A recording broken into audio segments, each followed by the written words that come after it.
The fortune teller laid out the cards in front of Lady Baldwin and said that she had never met a person with such great luck. The fortune teller assured the young lady that fortune loves her so much that a simple sigh can bring her mountains of money. The woman showed the young lady cards that indicated that all the riches of the world were flowing to her. The girl laughed and said that she already had a lot of money and she was doing fine. The laughter was interrupted by the fortune teller, sadly saying that the young lady was in for a complete disappointment in love. The fortune teller suggested that all the luck in amorous affairs had moved to the financial sphere. The lady was indignant that this was impossible because she was already engaged and the marriage was not at all of convenience. She sincerely loved the groom and he loved her. The woman confidently said that the girl's happiness would soon collapse and added that she would not take payment for the session today. Then, smiling mysteriously, she said that if today's prediction came true, the young lady would repay her in full. Returning to the castle, Lady Lily Baldwin thought that the fortune teller's words could not be true and the engagement would not be broken. Lady Lily understood that the words of the fortune teller were haunting, the word shadow. They could only be gotten rid of by seeing Richard's face. Near the castle, the girl saw an unfamiliar carriage, and inside the mansion, servants who resembled madmen were waiting for her. They blocked her way to Richard's chambers and shouted that Lady Lily was not allowed to enter it under any circumstances. When she opened the door, she saw Richard in the same bed next to a naked brunette. When someone entered the chambers, the guy did not turn around, angrily strained through his teeth that he had asked not to let anyone in. He heard someone gasp loudly and then turned around to see Lily in front of him in tears. Richard hastened to explain to her that the bride had misunderstood everything. It was just that his sister's guest had accidentally spilled juice on her dress.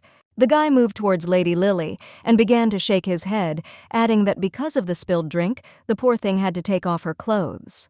Richard clung so close to the young lady that he pressed her against the wall and snidely said that although she was a bride, she should not enter unannounced.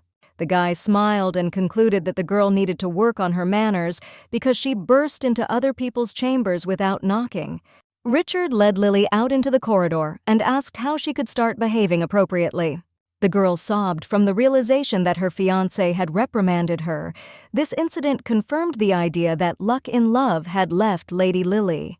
Lady Baldwin was born into a family that was famous for its wealth, but with the arrival of Lily, the financial situation of the family became even better. Any business that the Baldwin family started ended in success, and one day they received a huge inheritance from a distant relative. In all competitions, contests, tournaments, she always won. She was so lucky that when little Lily left the house penniless, she found a few gold coins on the sidewalk.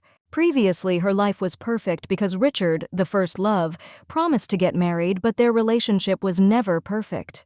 For some time, Lady Lily was secretly in love with Richard and considered him her fate, the only love of her life. The girl made a lot of efforts to achieve an engagement, but even then she did not stop trying to be perfect for Richard. When she learned that he liked kind and open girls, Lilia became sociable. A smile did not leave her face, only Richard did not pay attention to it. The girl hid her character, her hobbies, her real self, and her fiancé took it for granted. Lady Lily believed that one day she would find happiness with her beloved because she had done so much for him, but he betrayed her. She realized that all this time she had endured a bad attitude towards herself and wasted time on her fiancé, a blockhead and a boob. Lady Lily remembered that Richard only came into her life when he needed money. The girl concluded that she would no longer put up with this and decided that the first thing to do was to break off the engagement.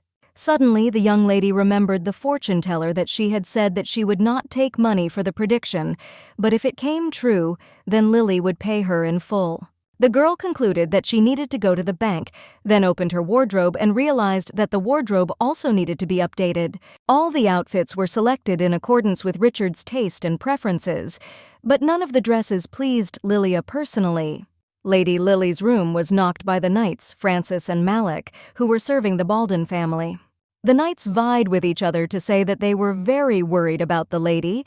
They had not seen her for about a month, and she had lost so much weight. The girl apologized for making her worry and asked embarrassedly what was wrong with her older brother and parents. Malik said that they were away, and Lady Lily decided that she needed to apologize to them, because of Richard, she did not pay attention to them. The girl announced to the two knights that they would have to go out of the castle with her to solve several cases. On her way, the young lady met the enthusiastic glances of passers-by who admired the beauty of Lady Lily from a well-known exorbitantly rich family. After finishing a walk through several shops, the girl informed Francis and Malik that they needed to look into another place. When the front door to the dark shop creaked, the woman in the robe said that she had not yet opened.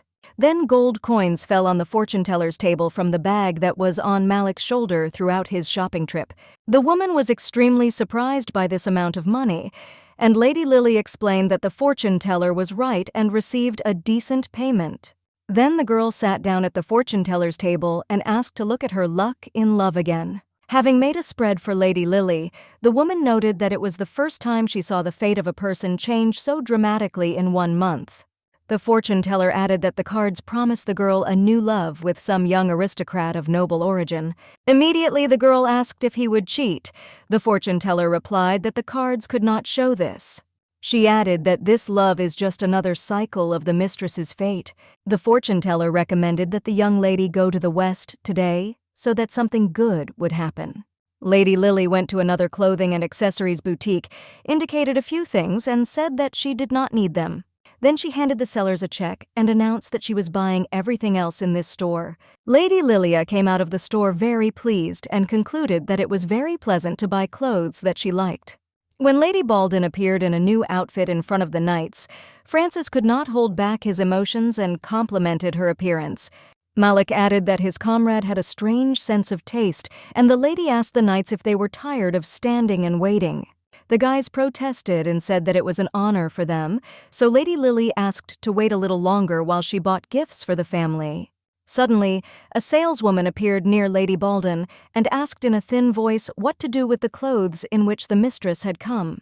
Layla's eyes flashed back to the memory of Richard letting her try on this outfit, claiming that it would suit her best. Lady Lily angrily said to burn these clothes, turned around abruptly and got into the carriage.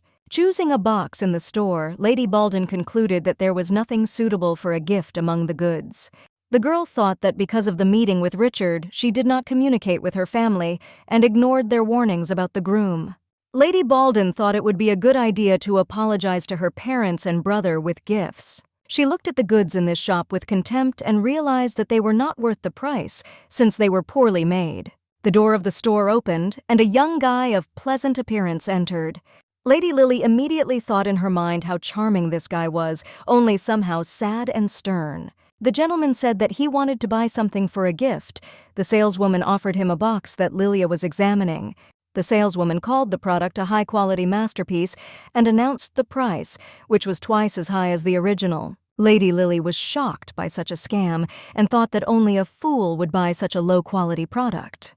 Suddenly, the young man said that he was buying a box. Then Lady Lily mentally called him a blockhead. The saleswoman was happy with this turn of events and offered the guy another box because it is a trendy product. Then the woman offered the compliant buyer another product because it has been very popular lately.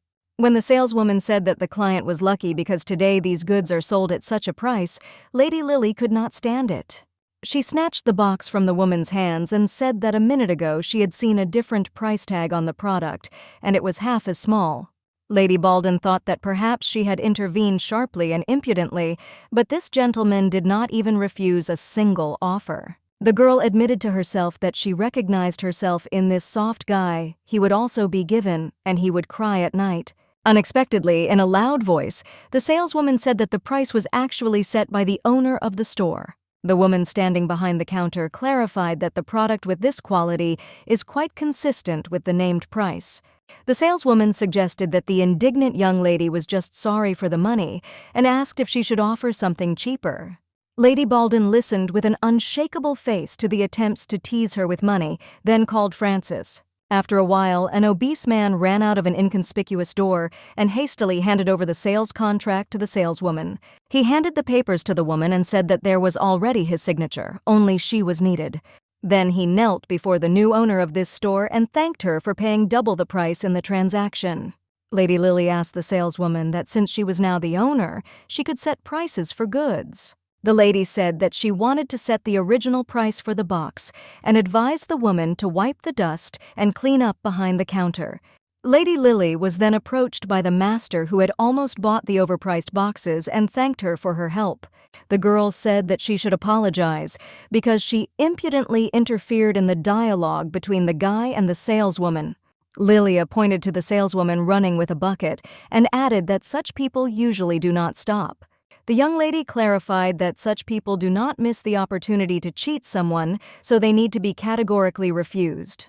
The guy said that this was the problem because he was not used to refusing. Lilia thought that his strict appearance did not mean that he was timid in communication.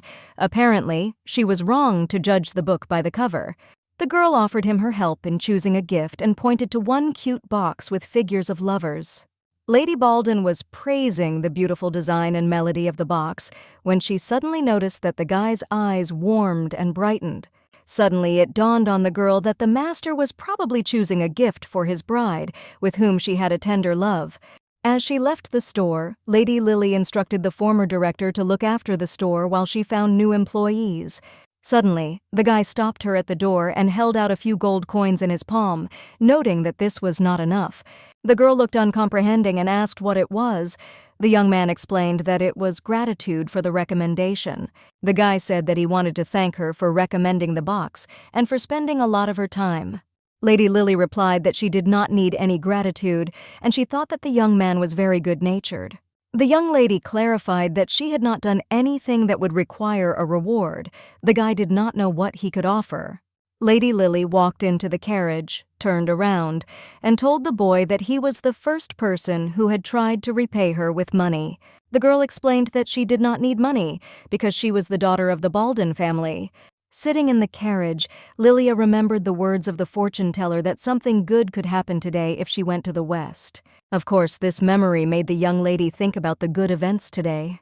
Then she caught her breath and mentally told herself that at least the store must make some profit. Lady Lily ordered the cabman to go home, and the boy who had met the young lady in the store remained on the sidewalk in bewilderment. As the carriage approached the castle, Lady Layla stepped out and saw her elder brother, the young master Henry Baldwin. He had a brilliant mind, the likes of which could not be found in the entire empire, and he was also incredibly caring. In childhood, the older brother replaced the girl's ever-busy parents, took care of her, played with her. Henry was always worried about his sister, even postponing her admission to the academy because Lily was afraid of being alone. Her brother was always with Lady Lily, taking care of her, before she fell in love with Richard. Her brother walked down the stairs asking if Lilia realized how worried her family was. Young Master Henry clarified that his sister then returned home in tears and did not leave her room for a month. Henry noticed a carriage with many packages and boxes of purchases attached to it. The older brother asked if Layla had bought a bunch of things again to please her good-for-nothing fiancé, but she replied that she had bought everything for herself. Lady Lily then apologized to her brother and said that she had been acting like a foolish girl, not listening to anyone and making them worried.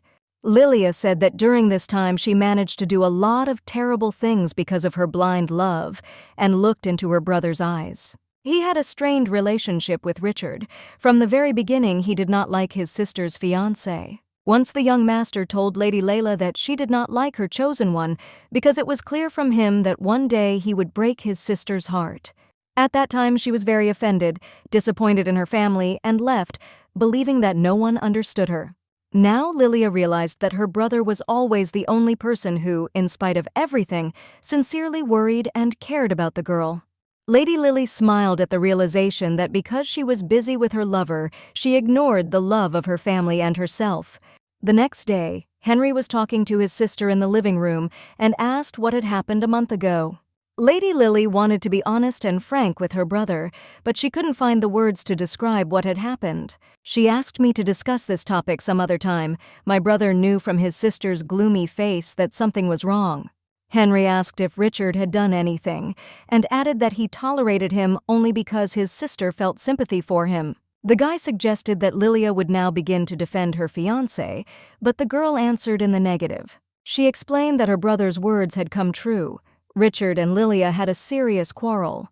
The girl did not want to talk about it right away, since she had not yet made a final decision. Gathering her thoughts, Lily announced that she wanted to break off the engagement. Henry was shocked by his sister's decision. The girl said that there was nothing difficult about it, because the Baldwin family took care of all the preparations for the wedding. Lilia explained to her brother that she had quarreled with Richard and was sure that she would be unhappy in her marriage if she got married now. She said that she wanted to suspend preparations for the wedding. Henry had nothing against it. My brother said that in this case he would have to ask permission from the Marquis, and he had already risen from the sofa and was about to go. His sister stopped him and said that she wanted to talk to Richard and his parents personally. Then her brother sat down, and Lily thought that this was some kind of awkward conversation because she had not communicated with Henry so openly for a long time. The girl remembered that she had prepared something for her brother. When he opened the gift, he saw a box with a cute design. The brother silently opened the box and did not even raise an eyebrow when the figures of the lovers began to whirl to a gentle melody. Lady Lily excused herself, said that she must go as she had business ahead of her, and thanked her brother.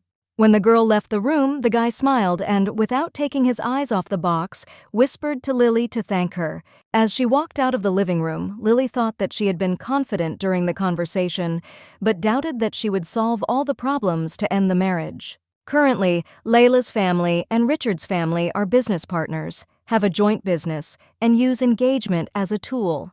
In addition, society is built on the hierarchy of nobility, and no matter how rich the Count's family is, it is not easy to break off the engagement with a member of the Marquise's family. Moreover, the Crown Princess is the niece of the Marquis of Tercian, and the Marquis is Henry's boss. The Baldwin family is not on the best terms with the imperial family, so Lilia will probably set up her relatives with her request. Lady Lily realized that in order to break off the engagement safely, she needed to ask for help from someone of higher status. Suddenly, a servant called out to her, said that an invitation to a banquet in the imperial palace had arrived, and gave her the envelope. At this moment, the mistress could not believe her happiness that fate had given her such an ideal opportunity. It was pitch dark outside, and Lady Lily, ready for bed, was sitting on her bed with a white box in her hands.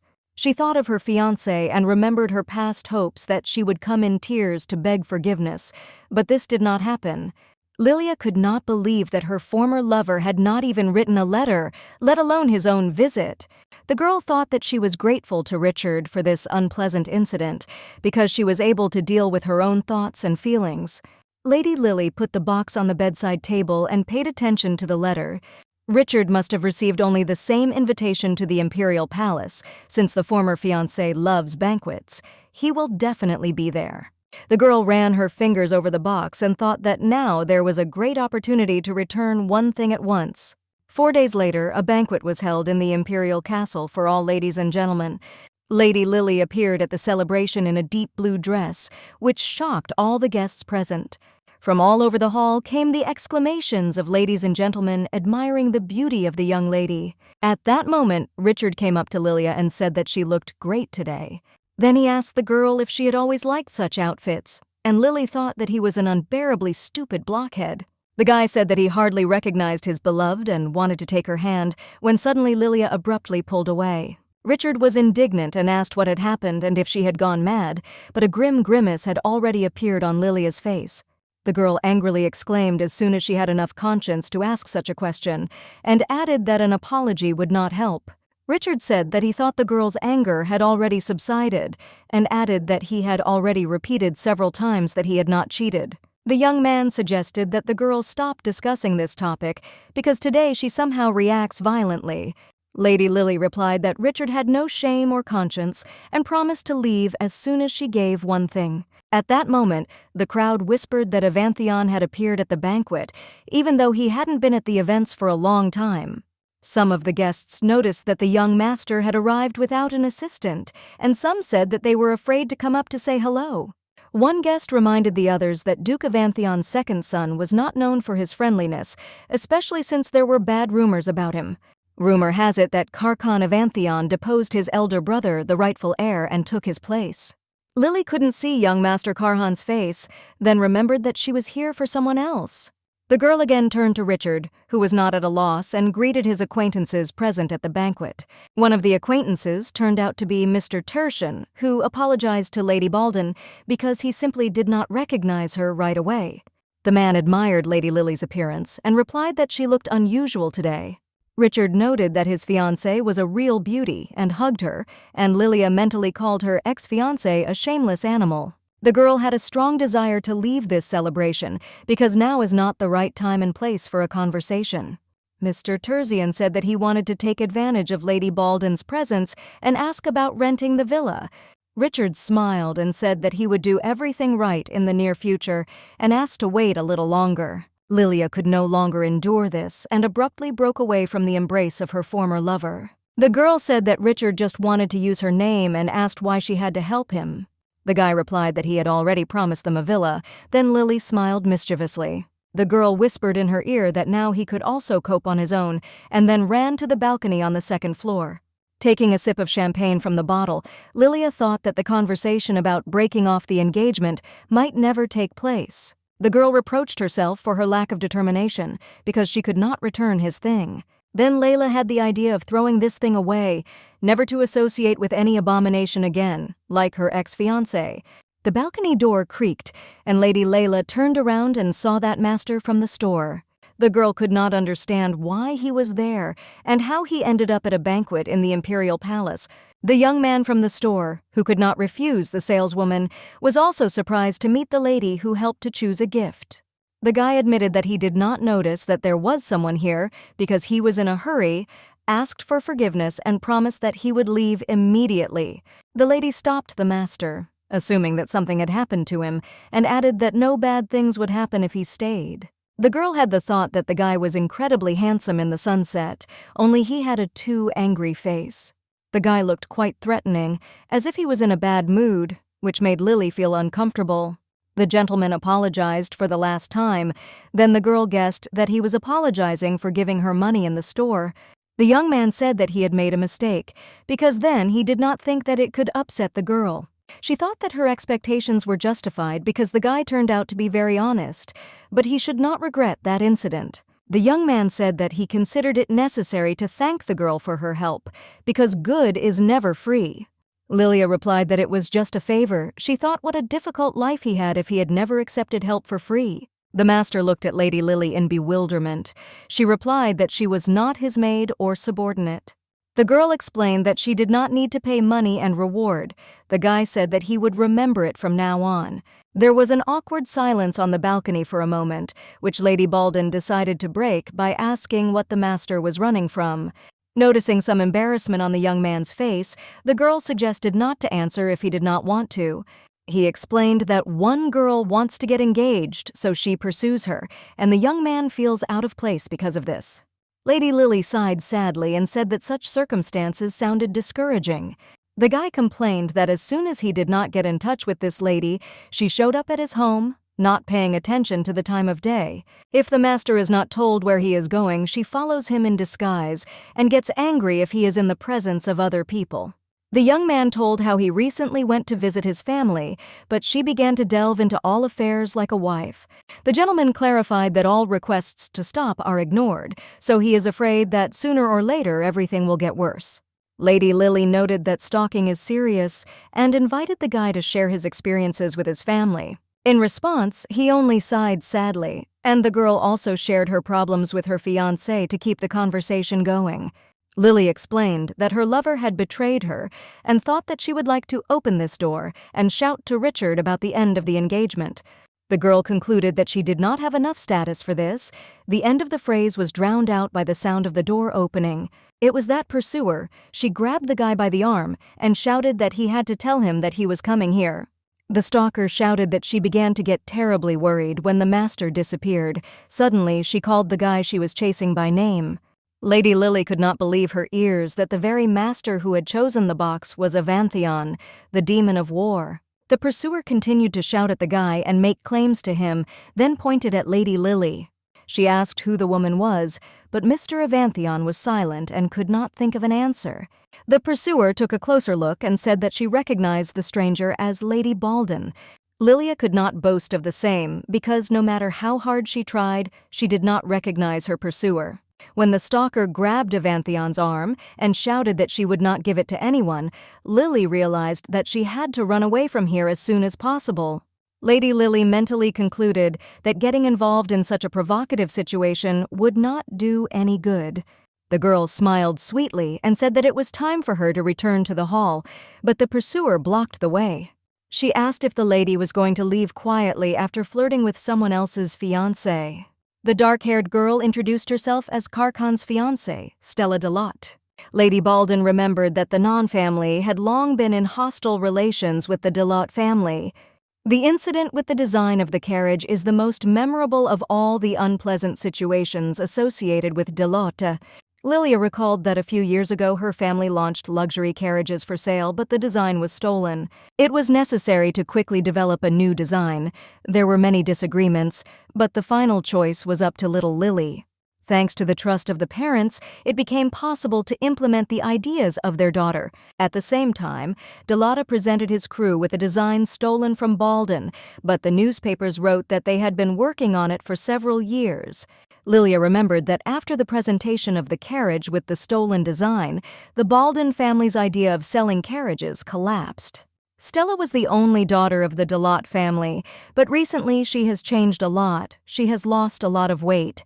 Lady Lily thought that she had always avoided political arguments because they were boring, but not when it came to her enemy. Stella irritably asked Layla what she was doing on the terrace, but Lady Baldin replied that she did not understand what she was talking about. The dark-haired girl began to shout that Lily was in the same space with a man who belonged to Stella. She said she knew the tricks Lily used, and Lady Baldin was worth why the dark-haired girl was so unsure of herself. Lilia added that if Stella had been confident in herself, she would not have suspected everyone around her without reason. The dark-haired girl was struck by Lady Baldin's impudence, and she clarified that Stella broke into someone else's resting place without evidence. Lilia remembered how a month ago she caught her fiancé cheating, and snidely clarified that Stella did not catch them kissing, but already suspects. Lily laughed, sarcastically calling Stella the bride and adding that almost nothing was known about her engagement. Lady Baldin asked why Lady Delot was so worried and suggested that she simply didn't trust Evantheon. Lily said that in that case she could understand why Stella had burst in so suddenly. The dark-haired girl glanced sideways at Evantheon and began to babble that this was not so, that Lily was just exaggerating. Lady Stella looked into Karhan's cruel face and asked if he was angry with her. Lady Baldin periodically added fuel to the fire, saying that it did not seem that the bride trusted her groom. Then the dark-haired girl fell to her knees in front of her lover and shouted that she would leave first, and she was very ashamed. Lady Stella shouted that it was absolutely not because she did not trust the young master and ran away. When the dark-haired girl disappeared from sight, the young man looked at Lady Lily in surprise. With a straight face, she asked if the young master had expected her to stand silently when she was provoked into an argument. Karkan noted that Milady behaves very confidently and added that she is jealous. The girl at first thought that this was sarcasm. She could not believe that the sole heir of Evantheon, known among the upper classes of the nobility, was jealous of the count's daughter. On the contrary, the person who should be more in himself than anyone else is Karkan Evantheon. The guy clarified that this is definitely not enough, because he himself understands that he will not make a worthy heir. Karkan explained that he was aware of what was being said behind his back, that he was cruel and ruthless, that he was able to destroy his brother and become the heir. Lilia was surprised by what was said, because when she first met the guy in the store, she had a positive opinion. Her opinion differed from the rumors. Karkan seemed to be a well-mannered person who did not even hint at his high status. During the girls' quarrel on the terrace, he resembled a cute little teddy bear that was stuck between two giants.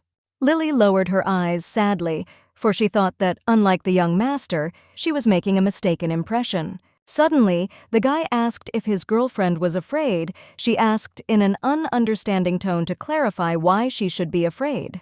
Karkan began to explain that other people thought he was bad. Lilia interrupted and said that it did not matter at all what others thought. Looking at the young master, the girl thought that no matter how stern he looked, she had been able to read his face in that time. Lady Lily turned to the young man and asked if she had correctly guessed that he had not been angry before, but was just excited. Karkan was amazed at such insight. Lilia apologized and added that she had a good sense for such things. The guy admitted that she was the first person who immediately correctly understood his feelings. The young man nervously fingered and explained that he was used to misunderstandings because he spoke little and rarely kept up a conversation. He assumed that the reason was that his face was quite terrible. At this moment, Lily was almost speechless from shock. She thought that if his face was considered terrible, then there would not be a single person left in the empire whose face could be shown.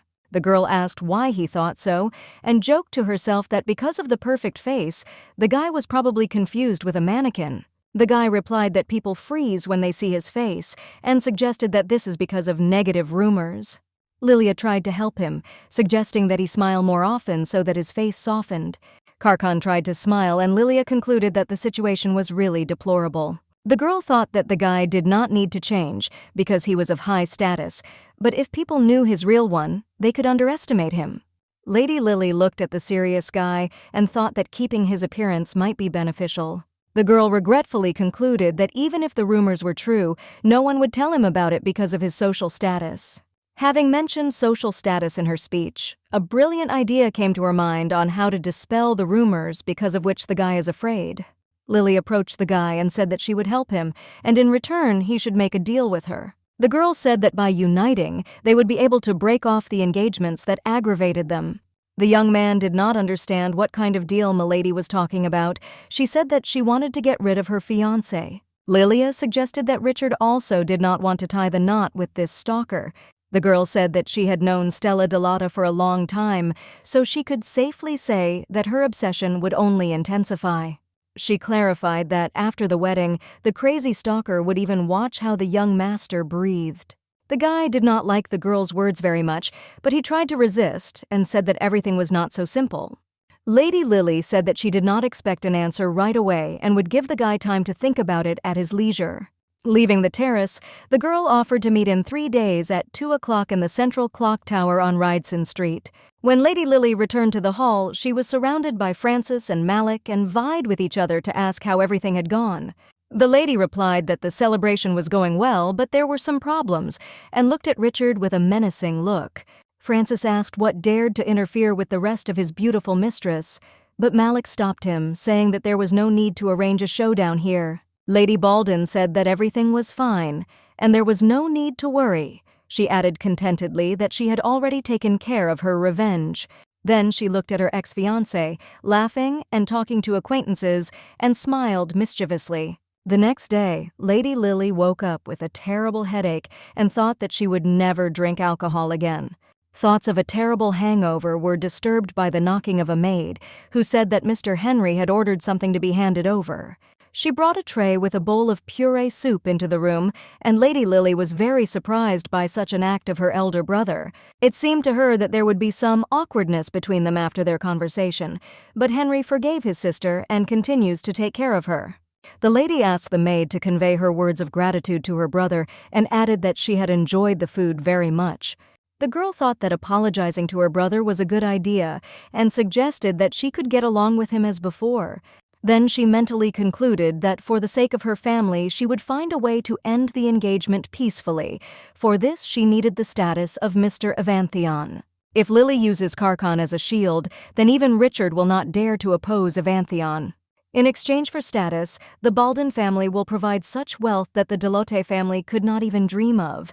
The girl thought that it was quite an equal exchange, so there was no need to feel guilty before the Delottes. Lilia stretched contentedly and thought that first she needed to get Karkan's consent, although making a deal on such terms is like winning the lottery. 3 days later, at the appointed time, a beautiful carriage stopped near the clock tower. Lady Lily sat in it, thinking to herself that there was about an hour left before the meeting, which meant that she would have time to deal with all her affairs nearby. In the carriage window, among the many people in the square, Lilia noticed a familiar figure. It was Mr. Karkan Evanthion. The girl at first thought that it was her imagination, because usually nobles come later than the appointed time. Lady Balden thought that the young master was an incredibly cautious person and asked the carriage to stop to get out. As she got out of the carriage, Lilia sadly concluded that she would have to postpone her business. Suddenly, one of the passers-by accidentally missed a bag of apples. They scattered all over the square. One of the apples rolled to Mr. Avanthion's feet. He picked it up and handed it to the old man who was picking the fruit back into the bag. The old man was happy at first, then he cried out sharply and fell to his knees, begging him not to touch the fruit because this is today's food of his family. People in the square began to whisper and discuss what was happening. It seemed to them that a high-ranking nobleman was taking food from the old man. They were amazed that this master had no pity or compassion at all, and besides, he looked very ferocious. Among the crowd was Lady Lily, who had seen the master's calm reaction to the public misunderstanding. The girl concluded that this does not mean at all that the guy does not care about it, and he is absolutely reconciled. When the old man with the apples hastily retreated, Lilia came up to Karkan and asked why he had come so early. The young man replied that just in case, and Lilia smiled from the understanding that the guy seeks to help people. Even knowing that he will not be so understood, he still continues to help others, which means that he does not flaunt power like other nobles. Lilia realized that Karkan was a good person by nature and wondered how he had managed to hide his essence for so long. The girl lied that she had come so early because she had business nearby, but they were unexpectedly cancelled. Lady Balden suggested that it would not be very convenient to talk here and suggested that we move to another place. Young Master Karhan was surprised by Lady Layla's suggestion, but he did not contradict him. Lilia and Richard went into a cozy cafe and sat down at a table. The waiter came up to them. He asked what the young people would order. Karkan had no idea what to choose from the menu, so he let Lilia order. When the girl asked for 2 milk teas, the waiter bowed out, and the young master noted how quiet the cafe was. Lady Lily explained that the order was not to let anyone in. The guy assumed that she had rented this place. The girl replied that 2 days ago, she bought this cafe, as well as several establishments nearby, so this place will become their base. Lady Lily wondered why Mr. Karkan was unattended. The guy hesitated and replied that he had urgent business. The young man replied that he did not need an escort because strangers were afraid to go to him and recalled the incident with apples. When the waiter put the ordered tea on the table, Lilia decided to go to the heart of this conversation and recalled her proposal. 3 days ago, Lilia offered the guy to make a deal, although he is less interested in it because his engagement is only being discussed. A second later, the guy said that in fact, he was there to inform the girl about his refusal. He explained in a sad voice that he would not be able to break off the engagement of his own free will, so he was forced to abandon the deal. The girl was shocked by the guy's words, but although he said a refusal, his expression said otherwise. Lilia asked if the guy really had no intention of breaking off the engagement. He replied that his family was currently negotiating on the matter, and they did not want to cause problems. Lilia clarified in a serious voice that she was interested in the young master's own opinion and not in extraneous reasons. His eyes widened in surprise that someone would ask for his personal opinion. The girl explained that this was Mr. Karhan's engagement, so it was logical that she wanted to know his opinion. She said that she would not insist on a deal if it was a guy's decision, then clarified whether he really wanted to get engaged. The young man didn't answer, then Lady Lily dared to suggest that he was putting up with something he didn't like. Karhan bowed his head and said that he doubted he would be able to make a decision on his own. Lilia added sugar to her tea and asked what the problem was. Karhan replied that he just didn't have the courage. The girl said that until recently she was also like that and could not make any decision. She always followed the opinion of others. Lilia admitted that she no longer wanted to live like this because she felt unhappy then. Karkan protested and asked what the others would say. The girl replied that they could criticize or point fingers.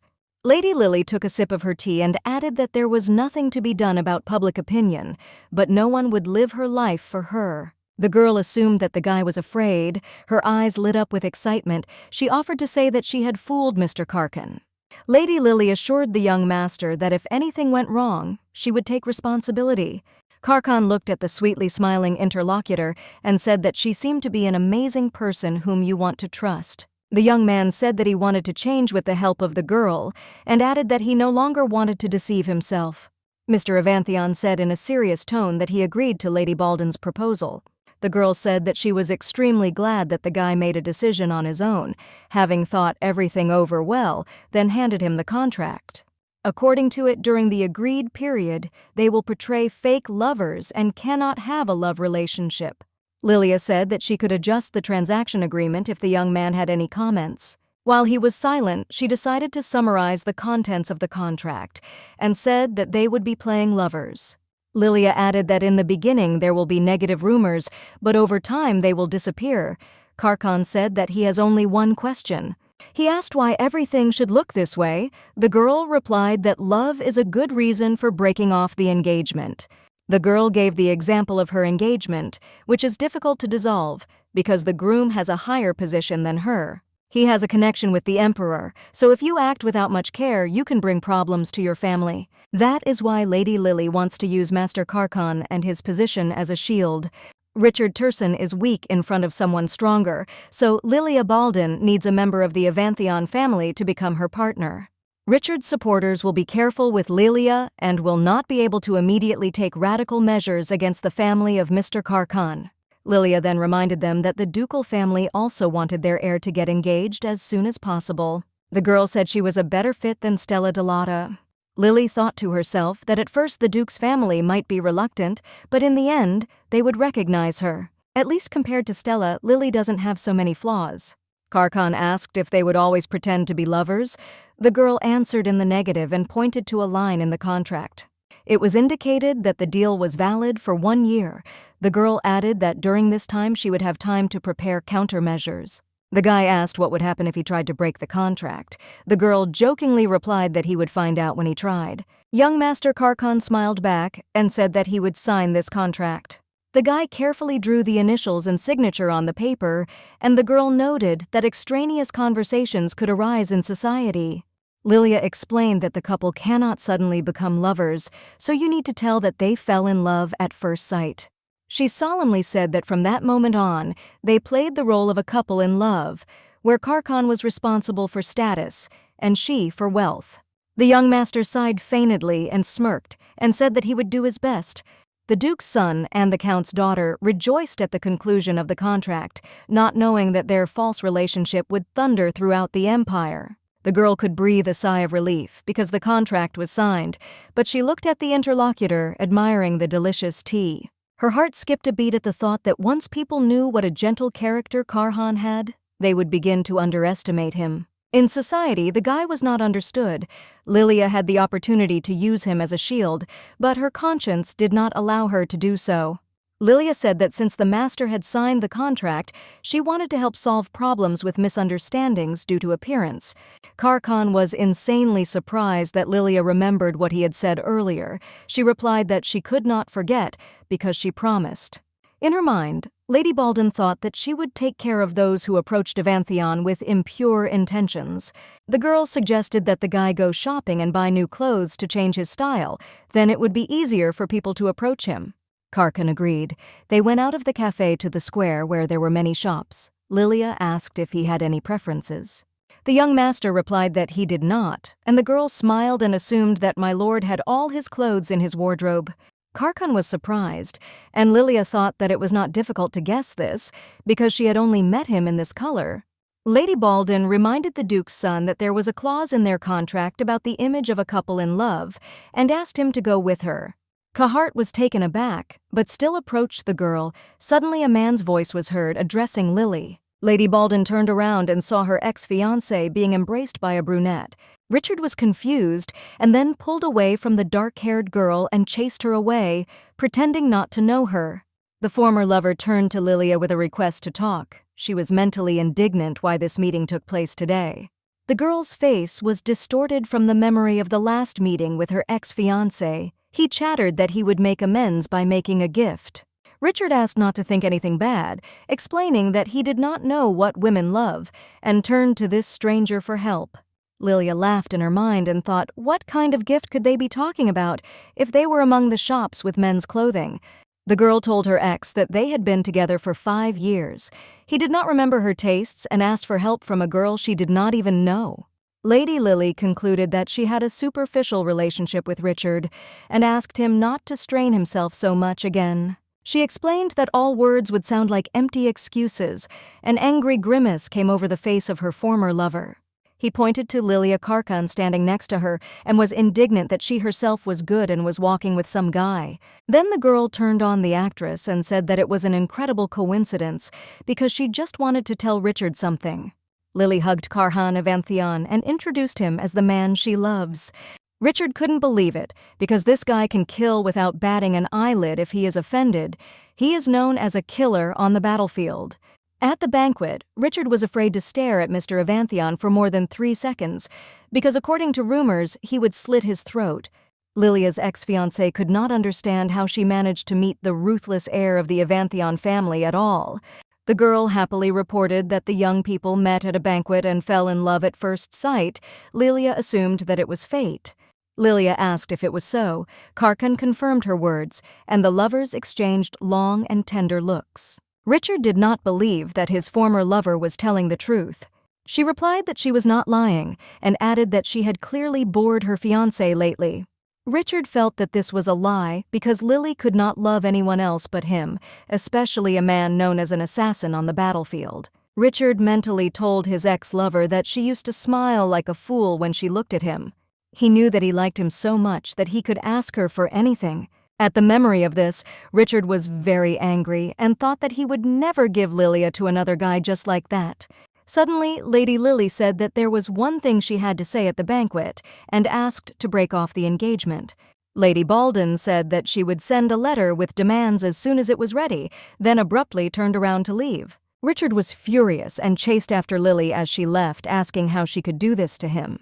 The enraged ex-fiancé was stopped by the hand of Mr. Karkan. At his stern gaze, Richard's legs buckled. He fell to his knees. Lady Lily intervened in the situation, who told her lover that it was not worth messing with this scum. She said that she was perfectly fine and invited the guy to go further with her. While Karkan and Lilia were walking down the street, the guy trailed behind the girl. This made her a little angry. She turned around abruptly and asked if the master had forgotten again that it was necessary to walk next to her. The girl said that she did not expect to meet Richard and asked if Mr. Avanthian was very worried about this. He replied that he had acted instinctively and did not realize how he was moving because Richard reached out to Milady. The girl thanked my lord for his help, then smirked and added that he would do well to practice. Mr. Karkan asked if everything was really so bad. Lilia replied that it was very good for the first time. Richard even fell for it. The girl looked at the young master and thought that Richard's appearance was quite unexpected for him.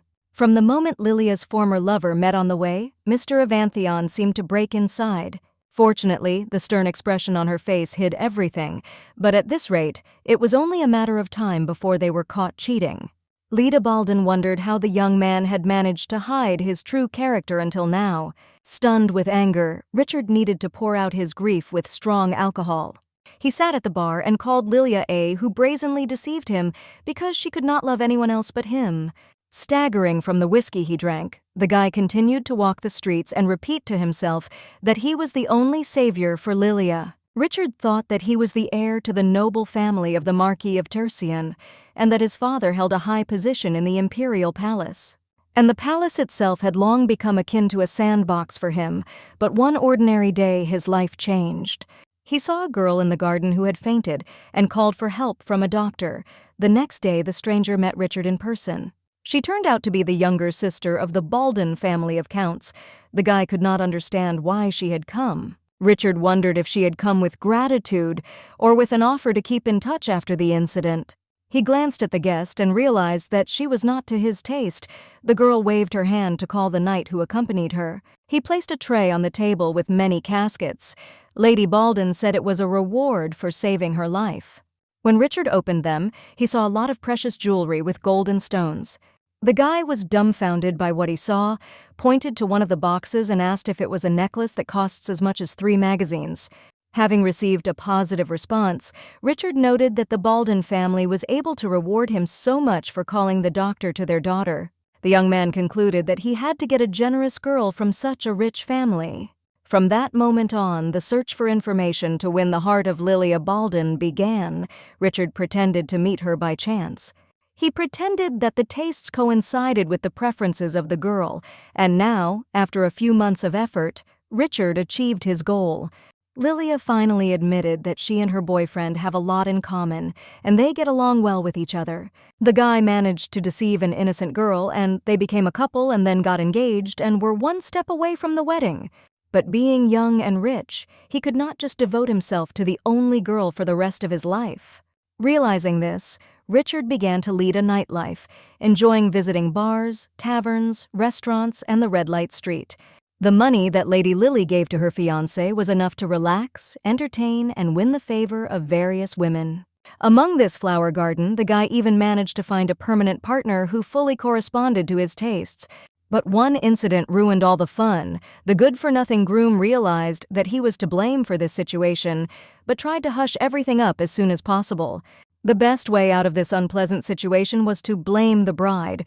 Perhaps she became sad and offended. The guy knew that Lady Baldwin loved him so much that he could not live without Mr. Richard, so there was no reason to worry. But things turned out very differently when she hugged another guy and declared that this was the person she loved. Richard was drinking and languishing from the hopelessness of this situation. Suddenly, he thought that perhaps he would be able to win Lily's favor again. The guy looked at the girls sitting at the next table and thought that it was necessary to arouse jealousy. Suddenly, Richard realized that Lilia was trying to make him jealous by showing a happy look with another guy. Richard smirked because Lilia had a good idea to provoke her fiancé. Then his task was to console her accordingly. At the same time, Lady Baldwin was returning to her parents' castle, accompanied by knights. Frances asked if the mistress was okay. She realized that the guy was getting towards something and asked what exactly he meant. The knight said that he had wanted to ask from the box shop if Lady Baldwin thought that Mr. Evanthion was a dangerous man. The girl replied that she didn't think the young master had made such a bad impression and added that she had already made up her mind. Lady Lily asked the knight not to worry at all, for he had neutralized and chased Richard away even better than she had expected. Tearing off the entrance doors to the castle, the girl informed Frances and Malik that everything that had happened today should be kept secret. On the main staircase, Lady Baldwin saw her parents, Count Cliff, with tears welling up in her eyes, and Countess Violetta. A moment later, Count Baldwin ran down the stairs and shouted that he was glad to see his daughter, because he had not had time to see her before she left.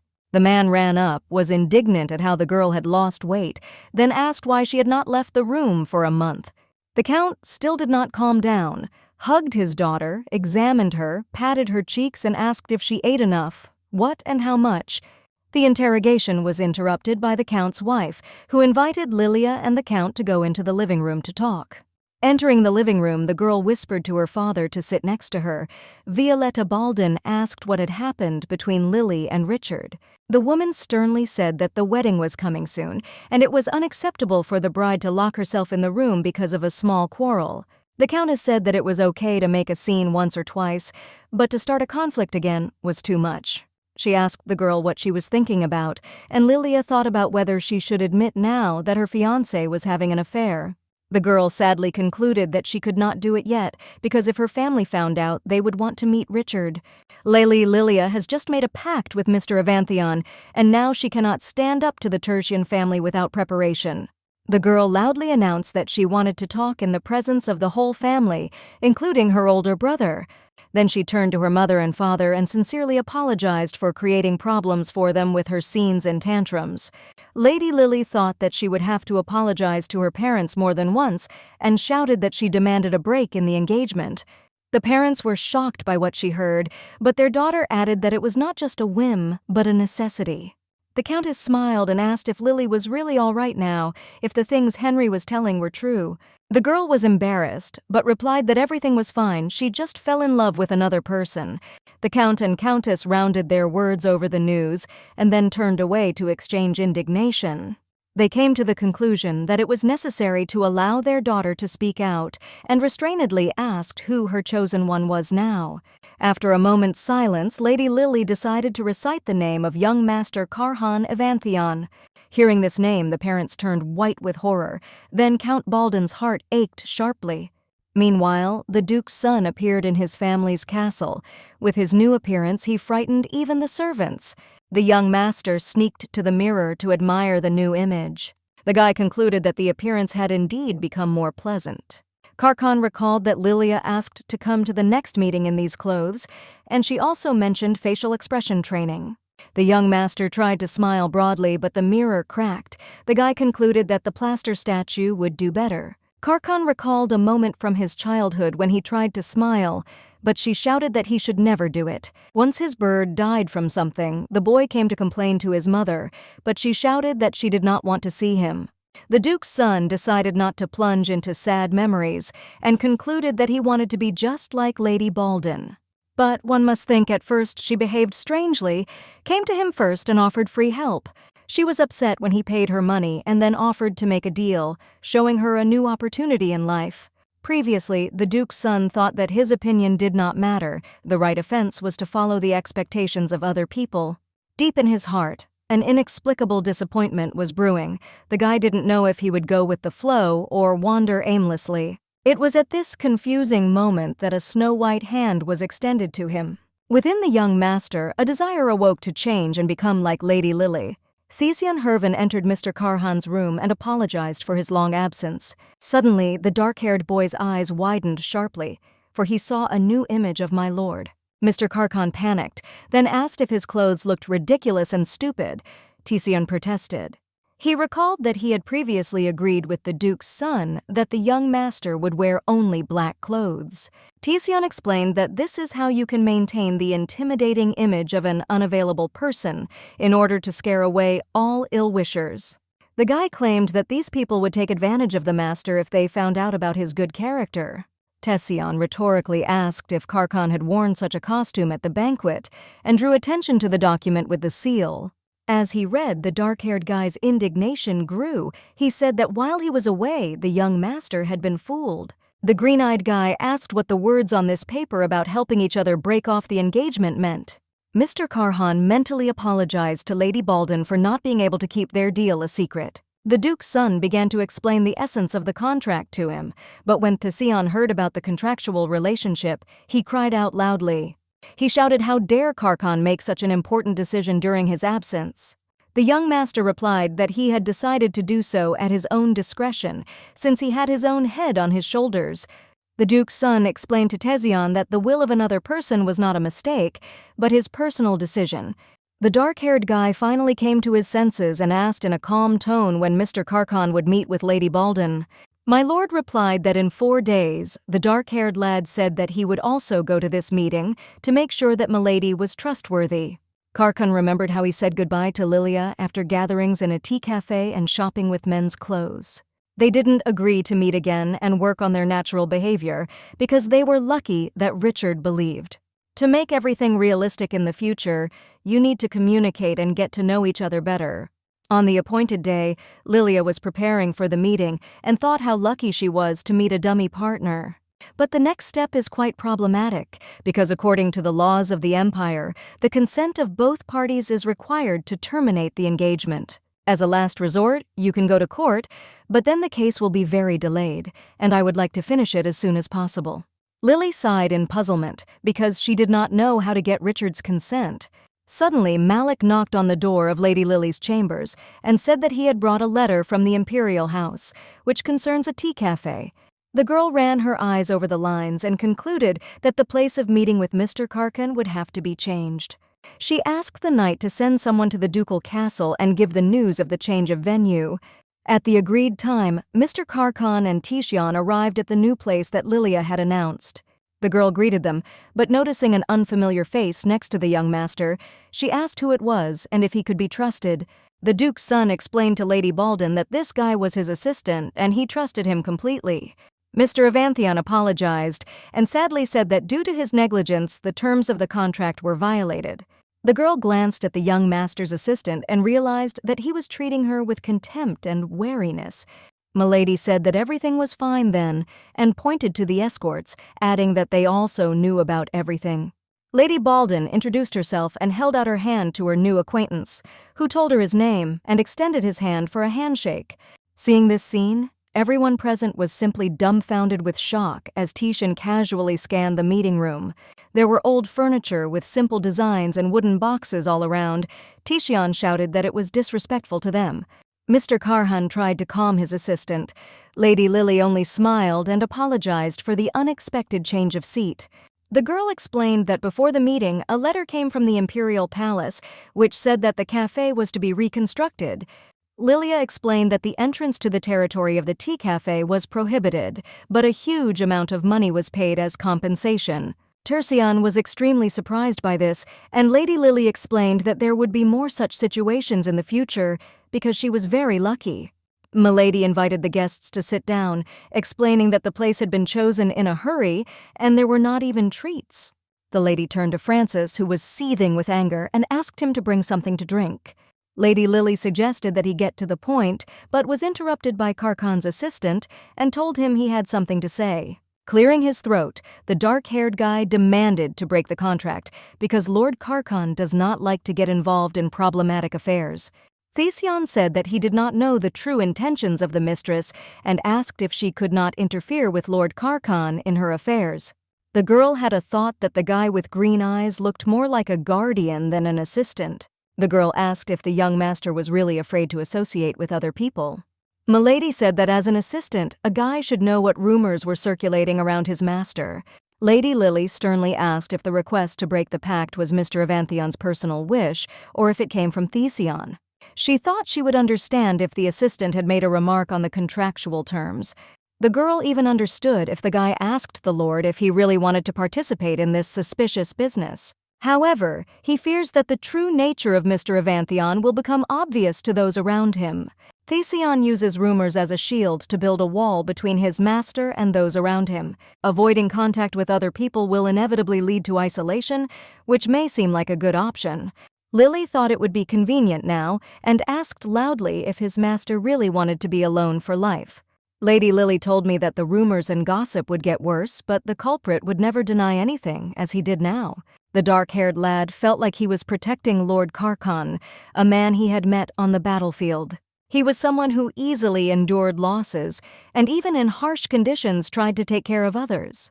There was a moment when Thesion was left in the middle of the battlefield with a broken leg and thought no more. The enemy raised his sword over the wounded man to kill, but the Duke's son parried the blow. He was the only person who, risking his life, saved the life of a guy with green eyes. Therefore, when Lord Karkan became the Duke's heir, Thesion thought that all possible dangers for him should be stopped in advance. Suddenly, the young master touched the dark-haired boy's shoulder and thanked him for his concern. He announced that he had relied on an assistant for too long. From now on, he would make decisions on his own. Tears welled up in the assistant's eyes, and Master apologized if he was a bad boss and said that he was trying to change. Thesion couldn't hold back his emotions, burst into tears, and admitted that he was wrong, and everything he had done so far had been just for him. Francis happily announced that he had finally returned, but seeing the sad faces, he asked Malik what had happened. He explained to his comrade that their mistress had betrayed another person, and Thesion bowed respectfully to Lady Lily. She concluded that now it was definitely possible to move on to the main topic of this meeting. Thanks to Francis, the table at which Lady Lily and Mr. Karhan were talking was full of drinks and snacks. The girl offered to talk, leisurely drinking something. Then the young man reached for a mug of tea. Lady Lily offered sugar and milk, adding that last time she thought he liked milk tea. Thesion interrupted the conversation and indignantly said that his master did not like sweets at all. Lilia was very surprised, because with her own eyes in the cafe, she saw how Karkan enjoyed tea, looked at it and said that it was delicious. The girl said that was why she assumed that the young master liked sweets. The Duke's son timidly said that he loved sweets, which shocked Thesion. He indignantly asked since when his lord's taste preferences had changed. The young master replied that it was actually simple. No one had offered him anything like this before. Karkan's assistant shouted that this was unbelievable since he had served the master for many years, but it turned out that he did not know his tastes. Thesion asked Lady Baldin how she had found out, and she replied that it was all written on Mr. Avanthion's face. The dark-haired guy looked carefully at his master's emotionless face and asked Milady if she was joking. Instead of answering, Lady Lily laughed and said that since they were now on the same side, it was logical to tell more about the contract. Lady Lily said that she and Mr. Avanthion had agreed to be lovers for a while and to break off their engagement. Under the terms of the contract, as soon as everything is done, the fake lovers will part honestly. Milady added that she had agreed to help Lord Carcan avoid misunderstandings that occur due to appearances. The young man concluded that he had misunderstood everything and mistakenly despised Milady at first, because many people approached the Lord with impure intentions. The girl said that she understood everything and was not offended, then added that today's meeting was in order to communicate. Milady added that this would help them play lovers more realistically. Then she asked Mr. Carhan if he had been in a relationship before. He replied embarrassedly that it never was. Thesion, Francis, and Malik turned red like tomatoes. From their reaction, Lady Baldwin realized that no one in the room except herself had a relationship. The girl regretfully concluded that the acting skills of the master are no good because he cannot even smile normally. He is unlikely to be able to pretend because the range of expressions on his face is quite scarce. In this case, there is only one option left: to know each other very well. Lady Lily had a brilliant idea and suggested that Mr. Carhan go on a date. Walking through the streets of the city, Lilia saw random passers-by whispering. The girl understood them because she herself realized that she resembled a mother duck, and the guys following her were her ducklings. Milady wondered where to start, but for some reason nothing came to mind. On dates with their ex-fiancé, they sometimes went to a popular opera, and then they were sure to stock up on men's clothes. Lady Lily turned around and asked if she was right in thinking that Master was wearing the wrong clothes they had bought the last time they met. The guy was embarrassed and did not know what to answer, only threw an angry glance at his assistant. Milady suggested that the previous choice was too hasty and suggested going to boutiques with men's clothing. The young man agreed, and the girl said that first they had to agree to call each other by their first names from that moment on. Lady Lily laughed at Master Carhan's reaction and explained that it would make it easier to play lovers. The young man was so embarrassed that he began to resemble a large, clumsy teddy bear. The girl joked to herself that Thesion probably did not impregnate his master with strangers. Milady mentally assumed that the young master was so shy that he would scare off whomever he wanted.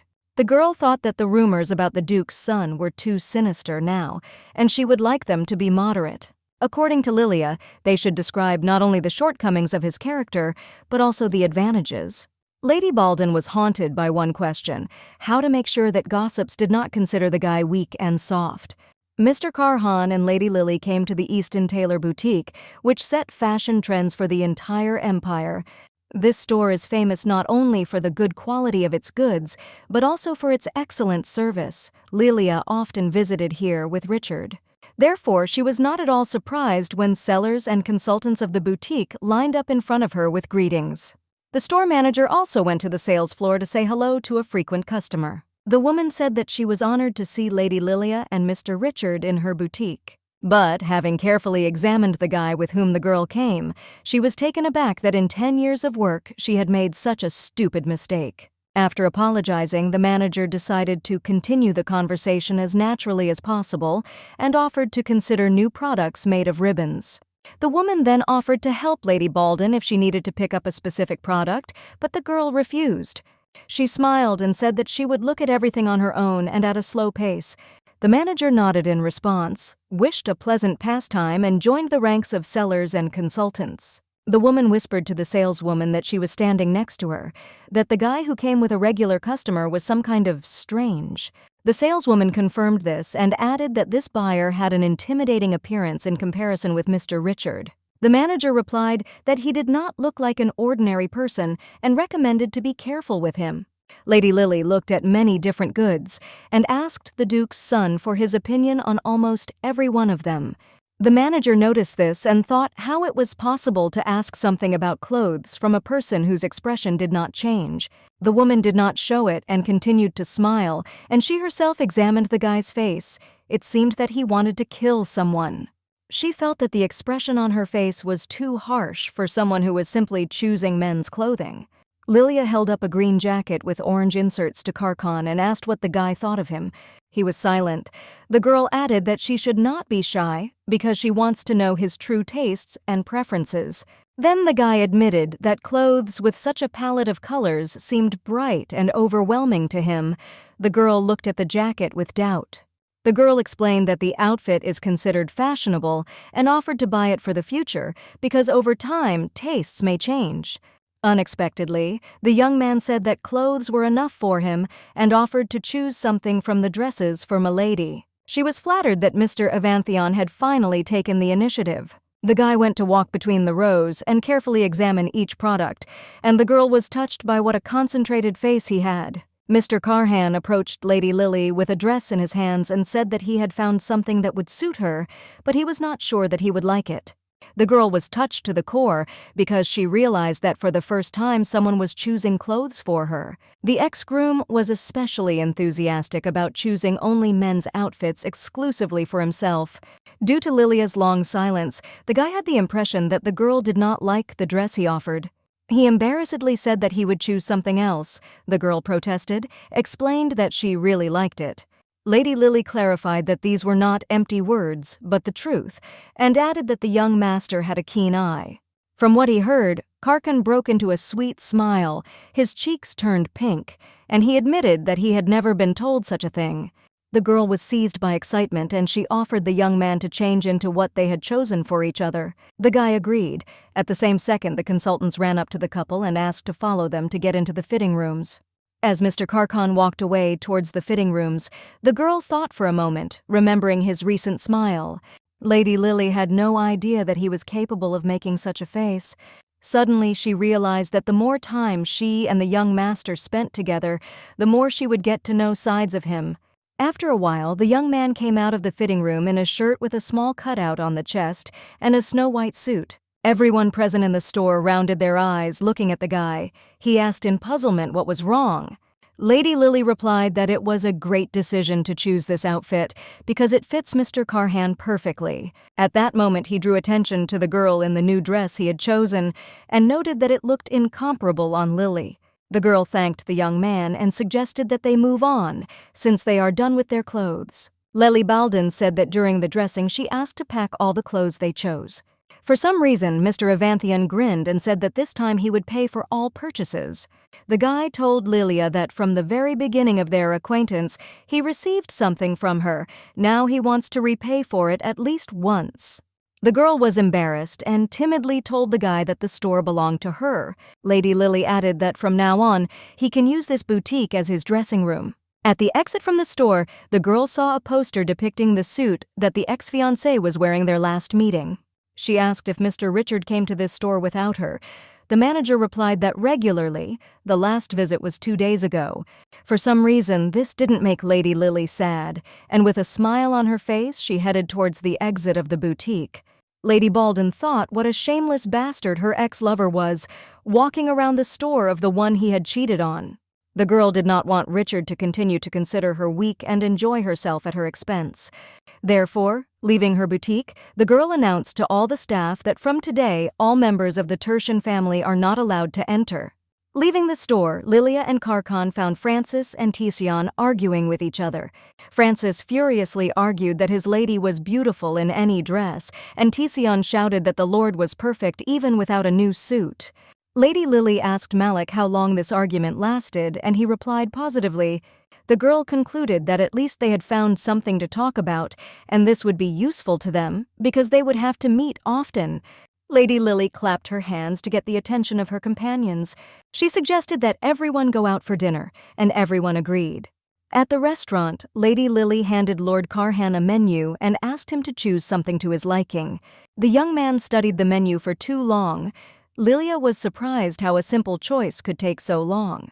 The girl concluded that she was a little upset that even in such a situation, the young man was experiencing so many difficulties. Lilia thought that it was necessary to give him the opportunity to be in different situations and help him express his opinion without falling into a stupor. The girl asked how Carhan was doing with a smile. He replied that he did not have much success in this matter. Lilia replied that she just needs to train more often, and she also heard that massage to relax the muscles of the face helps. At the moment when the guy was trying to massage his neck, a waiter came up to the table and served the dishes that the couple had ordered. He put a plate of green salad on Milady and a plate of steak in front of the Lord. The girl said she had ordered a steak. The waiter apologized for the mistake, rearranged the plate with the steak, and asked who to put the salad to. There was no answer, but Karkan hesitantly raised his hand and, turning white with fear, barely audibly said that this was his order. The young master suggested that he probably needed more practice in communication skills. The girl said that maybe they should start practicing calling each other by their first names now. Lilia added that for the entire period of acquaintance, she was the only one who called Karkan by name. Suddenly the guy took a plate with her steak. He said he would slice it, and the girl looked at the Lord with admiration, cutting the meat into even slices. Lilia noticed that this dinner was like a real date. The girl thought to herself that she had not had such a thing for a long time. Karkan said that if this is called a date, then next time he will do much better. Then the guy turned to the girl and asked her to teach him, because he would try. Lady Lily smiled conspiratorially and suggested that she be called by her first name right away. Because of the Lord's unexpected request, he let go of his fork. The guy began to make only some sounds. Lilia laughed and said that apparently the young man would need a lot of practice even in this action. The girl clarified that there is still a lot ahead, smiling, calling a person by name. Lord Karkan sighed heavily and solemnly declared that he would do his best to succeed. After the end of the date at the restaurant, Lilia wanted to get into the carriage, but turned around because of Karhan, who asked if everything was okay today. The young man clarified that he assumed that his character could bring discomfort to the girl.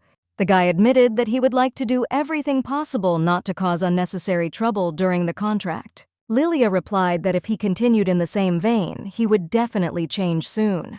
The girl promised to do whatever was required of her to help Mr. Avanthion. At the next meeting, she asked to carry the most useless thing, bought recently, preferably in a whole package. The young man asked why it was necessary.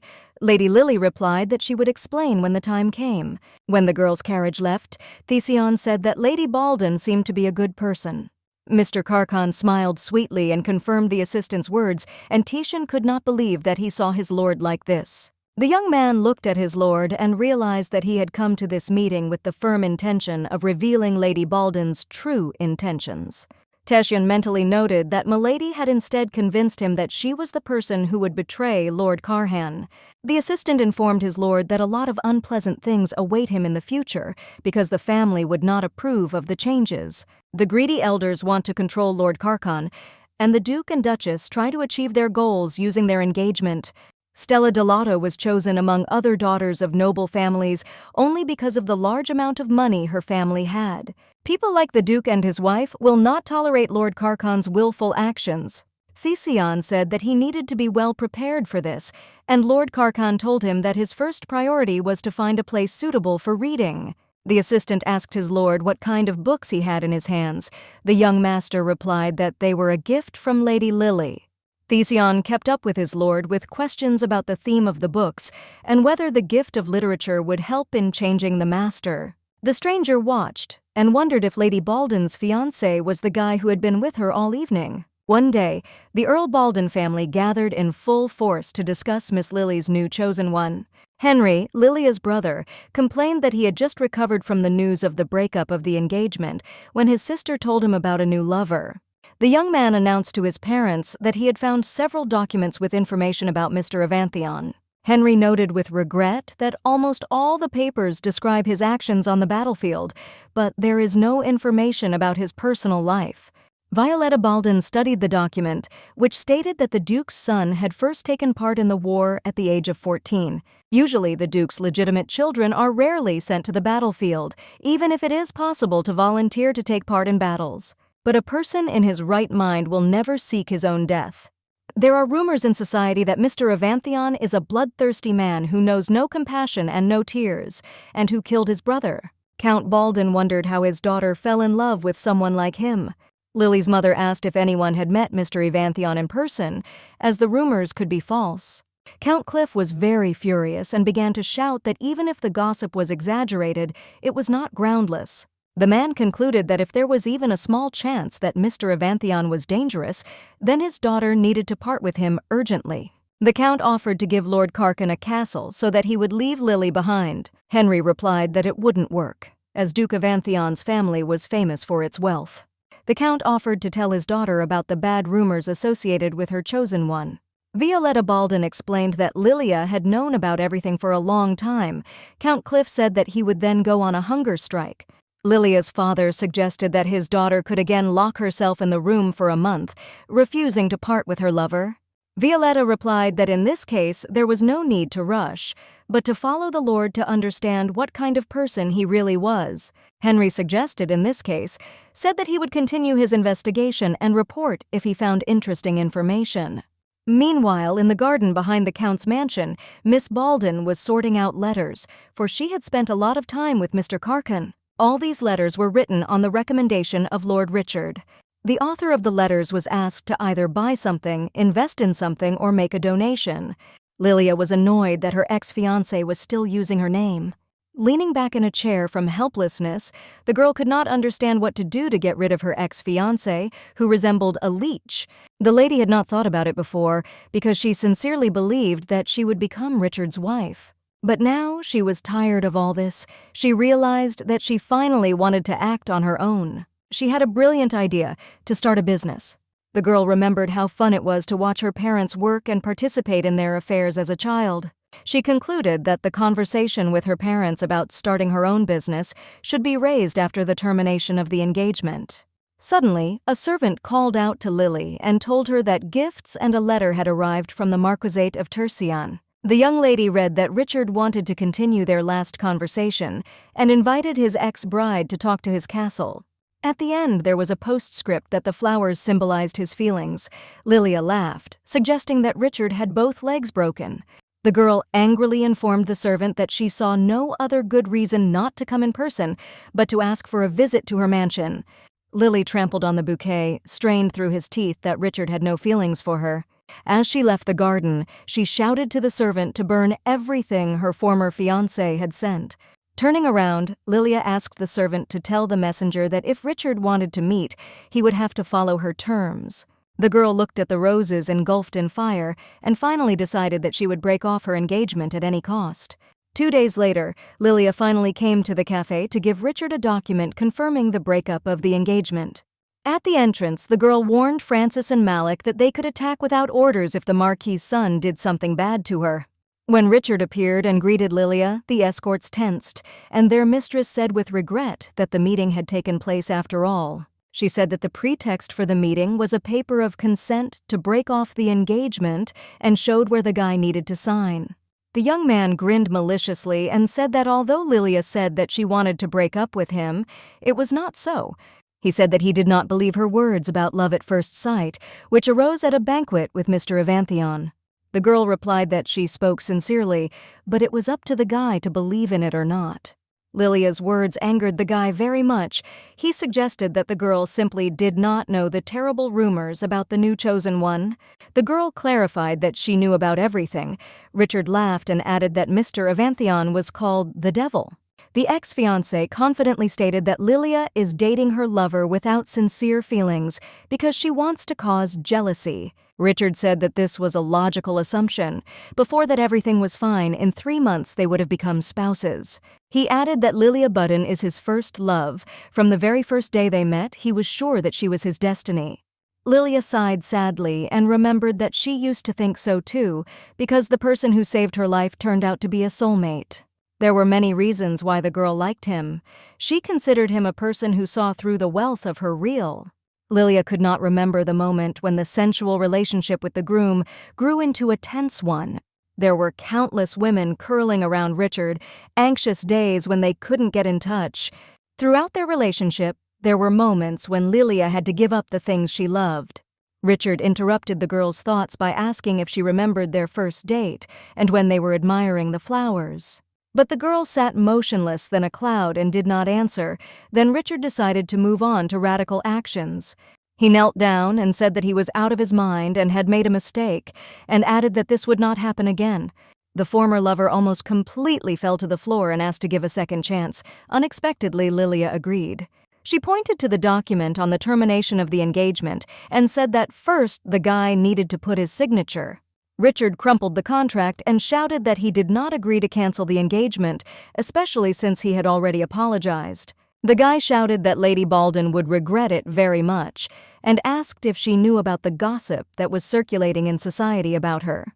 Lilia assured him that she did not care at all about outside dirty talk. Then she took a stack of copies of the document on the breakup of the engagement and threw it in the face of her former fiancé.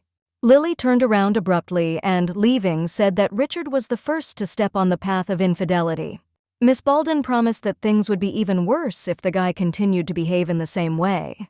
Lilia promised that the ex-fiancé would beg for the breakup of the engagement. The guy asked if she really thought he would just sit back and watch. The girl told Richard to do as he pleased and asked him to stop selling her name because it was annoying. A few days later, Lily woke up and stretched quite a bit because she felt very rested. She suggested that the fact was that she had told the good-for-nothing fiancé everything that had accumulated inside. Suddenly, in the corridor, the girl met her brother, who said that she looked happy. His sister was surprised that Henry was not at work. The young man replied that he had a vacation. Lilia clarified that she was happy because she was going to meet Mr. Avanthion. She was immediately embarrassed because she remembered that she had not told anything about her new lover to her brother. Henry explained that his parents had told him in part, and his sister felt guilty for not discussing the topic with his brother earlier. She suggested that we have breakfast together one day to tell everything in detail. Henry promised to find time for this. Lily was very happy and said that she needed to go so as not to be late for the meeting. When Lilia was already walking further down the corridor, her brother called out to her and said that according to the weather forecast in the afternoon, it was raining. He asked his sister to take an umbrella with her. The girl was touched by such a manifestation of care. When Lily was out of sight, the guy thought that he would like to be honest and admit that he had been standing there since the morning to warn his sister about the rain. From the window, Henry watched Lily get into the carriage and thought that it was time for him to move out too. When the girl drove up to the store where she was going to meet with Carman, she saw a large crowd of people. The crowd was discussing a recent play and how beautifully the protagonist proposed with a music box. As a result, many guys wanted to propose to their beloved in the same way.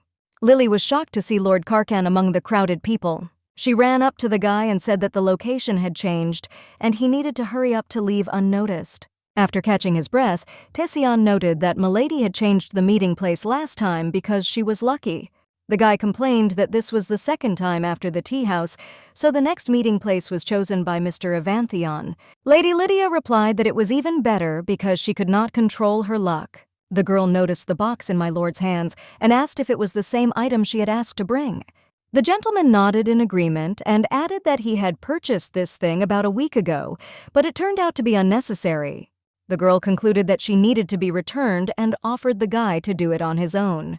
Carcan stood in disarray in front of the store, to which it was necessary to return the purchased thing. The young man gathered his strength and went into a shoe boutique, but he looked at the sellers so loudly that they were frightened. The sellers pitifully called the manager, who asked Mr. Carcan if he was looking for something or if there were any problems. The Duke's son began to mumble and sweat from the exertion. He could not pronounce anything intelligible and articulate. The guy remembered how Lilia taught him to take a deep breath before starting a conversation with someone, to try to take control of his facial expressions, and then establish eye contact with the interlocutor and form words in your head that you want to say. Carcan tried to apply Lilia's advice and looked directly at the clerk. He panicked, began to bow incessantly and ask for forgiveness. Lord Carcan could not understand at what point he had done something wrong because he was following all the recommendations of Lady Baldwin. Suddenly, the young man heard someone knock on the shop window, turned around and saw Lady Lily smiling. Lady Baldwin read on her lips that she believed in my lord and wished her good luck.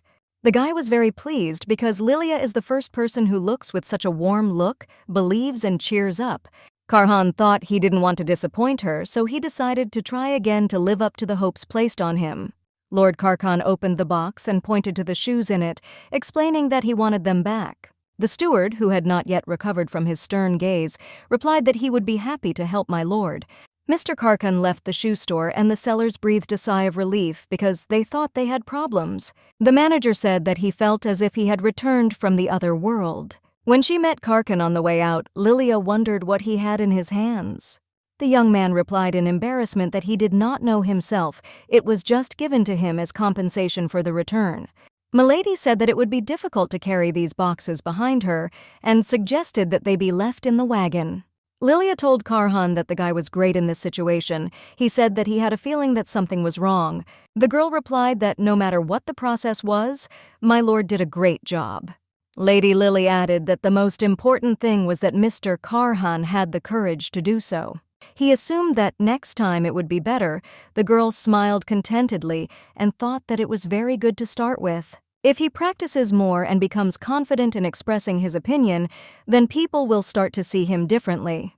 Suddenly, two men in uniform appeared and, calling themselves the Imperial Police, arrested Mr. Avanthion. Lady Lily was indignant at the grounds on which he had been arrested, and the policemen replied that they were making an urgent arrest.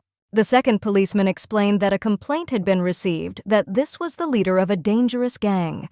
Lady Lily stood up for Mr. Karhan and asked if it wasn't too much, since they didn't have any evidence. The policeman asked for an identity card because Mr. Karhan's look is ominous. The man added that for the sake of the Empire's safety, my lord needed to be checked. The girl wanted to resist, but Mr. Karhan said that there was nothing wrong with it, everything was fine. Lily again began to resent that everything was not all right because the police tried to detain Lord Karkan. She added that now they are demanding documents from the guy as if he is a criminal. The guy replied that it was just another stigma because of his appearance. Milady said that she could not believe that he had had to face such injustice all his life. Karkan searched all his pockets but found nothing and told the police officer that he had not taken his ID today. Tessoan then ran forward to show his papers, hoping that it would help his lord. The policeman was adamant and concluded that my lord was avoiding the identification procedure as criminals usually do. The girl was shocked by the behavior of the police, who apparently were not going to stop. Lilia reluctantly thought that she would have to use another method and loudly informed the men in uniform that they would regret it. The girl added that their salaries will be cut if they do not stop behaving recklessly. The guardsmen were not affected by this. They said that they received support from many nobles, so without the sponsorship of Milady, their salary would not decrease. The girl asked what would happen if it was sponsorship from the Baldin family. Then the police gasped in shock. The chief of them realized that Milady had platinum blonde hair and violet eyes. In addition, her escorts have swords with the coat of arms that was on the letter, announcing a large donation from the Baldin family. The man was extremely grateful because it is difficult to live on a simple salary, and donations deprive you of worries about earnings. The Imperial Guard asked if Milady was Lady Baldin. She confirmed this, then the man in uniform made a low bow in front of Lady Lily. She sarcastically asked if she should show her ID. The man protested and said guiltily that he regretted making such a terrible mistake and apologized for not recognizing Lady Lily right away. The girl asked irritably if the policeman believed her because she did not have a sinister look. Without waiting for an answer, she added that the heir to the Avanthion family would be very upset by such a distrust. The guardsman's eyes widened even more as he realized that Mr. Karkan was standing next to Lady Lily. The guard bowed and apologized for having behaved so disrespectfully. As Lady Lily left, she said she hoped the officer would no longer stigmatize anyone because of their appearance. The girl noted that the incident was very depressing. The guy replied that this happens often. Karkan clarified that the situation especially worsened when he returned from the battlefields. He said that if he was just walking down the street, he was stopped for a document search and treated like a criminal. The guy smiled and noted that this time everything went quite well because there was a person who was on his side. The Lord said embarrassedly that everything would have gone better if he had brought his ID with him. The girl was surprised that even if he was misunderstood, he still did not blame other people. Lady Lily said that Mr. Karhan was not at all to blame for what had happened. Lady Lily promised to help him so that this would never happen again. Tession said that Lady Lily was indeed a wonderfully kind person. Francis replied that it was true because their mistress was the best. None of the knights noticed that Lilia's older brother was watching the couple, who noted that his sister's new chosen one was terrible. Mr. Avanthion left Lady Lily under the scorching sun to do some shopping. Henry noted that Lord Karkan was spending money recklessly. The most disgusting thing is that he forced the girl to deal with the incident on her own. Stella de Lota announced that at the upcoming meeting she wants to brew rose tea, which is served by her family. The girl said that she wanted to try it out on her dear friends first and winked at them. The ladies enjoyed the drink with particular enthusiasm and showered him with compliments, noting the excellent taste and wonderful aroma. The girls said that they envied Lady Stella because she was so well versed in business and soon she would become a duchess. Stella was embarrassed by the praise and replied that she and Lord Carcon had not even been engaged yet. Friends did not lag behind the girl and asked to tell more about her meetings with her betrothed because, according to rumors, they often see each other. The brunette replied that she meets with her beloved mainly at home because gossip is tiring. Stella thought to herself that she hadn't even had a real date with Carcon. She was just chasing the Lord. One of the friends said that she heard that Mr. Evanthian is considered a terrible person. It reminds her of one novel. The main character of the novel had a terrible character. No one could cope with the man, and the main character fell in love with him and tamed him. Stella thought it was the perfect story about her and Lord Evanthian. Now he shows coldness and pushes the girl away, but this is only part of the test. Lord Carcon is cold and cruel, like the main male character of that novel, but in the end he will be fascinated by Stella. Suddenly, the brunette noticed that one of her friends somehow hesitated. The girl asked her what was wrong. Lady Miller confessed that she had recently seen the young duke with another woman, and they walked close together. Stella could not believe her ears, furiously asked her friend who this woman was. Lady Miller called out the name of Lady Lily Baldin, and the brunette screamed that this vial had hobbled Lord Evanthian. The dark-haired girl seemed to be engulfed in flames. She unexpectedly apologized to her friends and decided to leave. Leaving the tea party, Stella ordered the servant to urgently bring a carriage because she needed to get to the Evanthian family mansion. One day, sitting in a cafe, Lilia said that she had recently met with her ex-fiancé. As expected, he refused to break off the engagement. The girl noted that this handing-out bastard may try to separate or quarrel Lilia and Carcon. She said that Richard may decide to deal with the new chosen one of her would-be fiancé. Lilia suggested that she and Carcart should make their relationship stronger. The girl suggested that Richard had probably been hiding for a while, watching from afar. Lady Baldin replied that they could take advantage of this, inform each other's families, and spread the rumors everywhere. She said that she had told the family about Carcon. He was surprised and asked if the girl's relatives objected to him. Lilia replied that everything was fine and thought to herself that after talking about the chosen one, tension had settled between her parents, and her brother. The girl asked if Carcon had told his family about her, but instead of answering, he remained silent. The young duke looked at his interlocutor with colored eyes. She explained that it was better to report it as soon as possible. The girl noted that if this is not done, then his parents can set a date for engagement with Lady Stella. After a short pause, the young man replied that he would tell when the time came. Lilia noted that Carcon's face darkened like during a banquet when she asked about his family. The girl was curious about what was going on in the Evanthian family, but she cut herself off and decided not to ask any questions. The girl thought that the topic of family was delicate for discussion and decided to change the topic of conversation, praising the guy for today's courage. When Lord Carcon and Lady Lily stepped out onto the porch of the cafe, they saw that it was raining heavily outside. Francis held the lady's umbrella in his hands and said that because of the sudden rain in the nearby shops, the umbrellas were sold out. Malik asked the lady not to worry because her knights would share theirs. He wrapped his arms around Francis and Thesion and moved with his umbrella into the downpour, the Lord trying to stop them, but the noise drowned out her voice. Lilia concluded that there was nothing she could do, and she and Carcon would have to go together as well. The guy was very embarrassed, but still invited the girl under his umbrella. Walking along the alley to the sound of falling drops, Lilia thought that at such moments everything feels different. A downpour intensifies the surrounding aromas and the warmth of a person walking next to him or accidental contact with him. Suddenly, the girl noticed that Carcon was very wet because most of the umbrella was above her, so she was completely dry. Lady Baldin asked if Lord Carcon would catch a cold, and he assured him that he was fine and that illness was rare for him. The young man said that what makes him happy is the realization that the girl is not wet. Lilia said that she was moving closer so that the umbrella would be enough for two. Carcon was shocked, but remained silent. At this point, they both concluded that this was what caring for another person looked like. The couple reached the carriage. Lilia noted that she was the only one who got here in comfort. The girl noted that she was sorry, and the guy replied that everything was fine. Then he addressed her by name and thanked her for the day. Lilia's cheeks flushed with embarrassment. She noted that this was very unexpected because Karkan called her by name for the first time. The girl said that she should also thank the guy for this and added that she would look forward to the next meeting with him. Karkan looked after the departing carriage and noticed that his heart was beating violently. He put his hand to his chest, and for the first time in his life, he felt such frequent thrusts. The young duke sat in his carriage, and Theseon offered him a change of clothes. While Karkan was changing, he thought that it was only a quarter of a day, and many events had already happened that had happened for the first time. Thanks to Lady Baldwin, a new day began to bring a new experience. He liked such unpredictability, and he looked forward to meeting him. Karkan became gloomy in an instant, and wondered if he could have so carelessly amused, and if he could help Milady.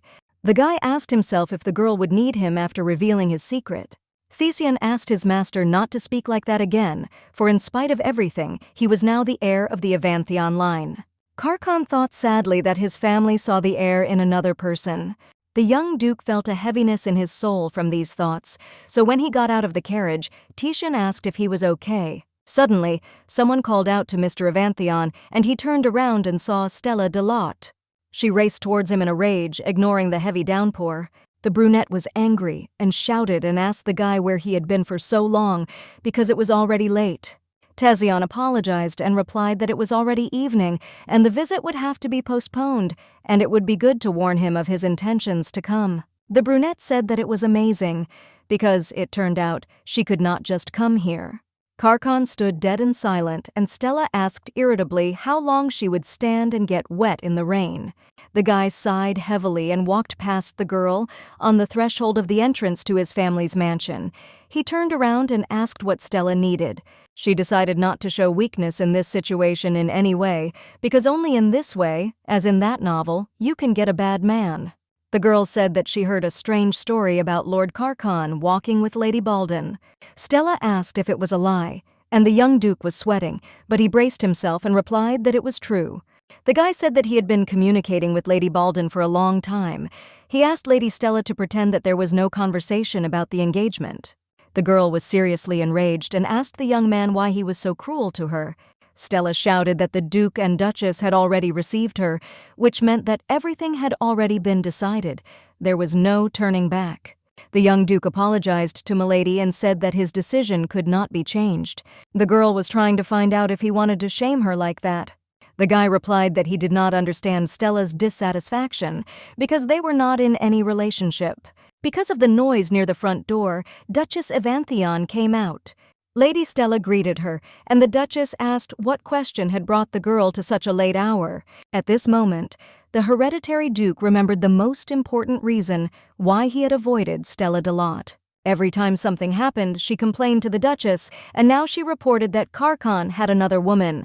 Her Grace looked at her son with contempt and said that they were not aware of the young Duke's new relationship. The woman assured that she would deal with everything, so Miss Stella could leave, but the girl was in no hurry to return home. She tried to contradict the Duchess, but Her Serene Highness firmly and persistently advised her to stop interfering in the family matter. When the dark-haired girl was out of sight, the Duchess asked her son if all this was true. Hearing a positive answer, the woman went berserk and slapped Karkan in the face. Her Grace was reminded that they had taught the boy how to behave. They asked why their son was disgracing them and concluded that the young Duke had remained miserable. Finally, the Duchess said that she did not think that Karkan would be like her brother in this. Karkan thought that the Duchess still loved her firstborn very much, even after the incident he had committed. The mother's faith in her eldest son remains unshaken, but his mistakes are passed by Lord Karkan. The youngest son is used as a puppet to conclude an unwanted engagement. The guy wondered how the Duchess could use her flesh and blood so prudently. Theseon interrupted the Lord's thoughts. He invited his master to go inside the mansion. At this time, Lily was enjoying a bath in the castle of the Baldwin family and thought how nice it would be to be at home. While swimming, the girl thought that she felt strange because she was visited by memories of meeting Karkan.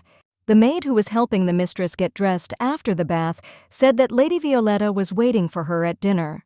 Lady Lily smiled and replied that she would go down to her family soon. At dinner, the parents discussed problems related to business, trade, and goods.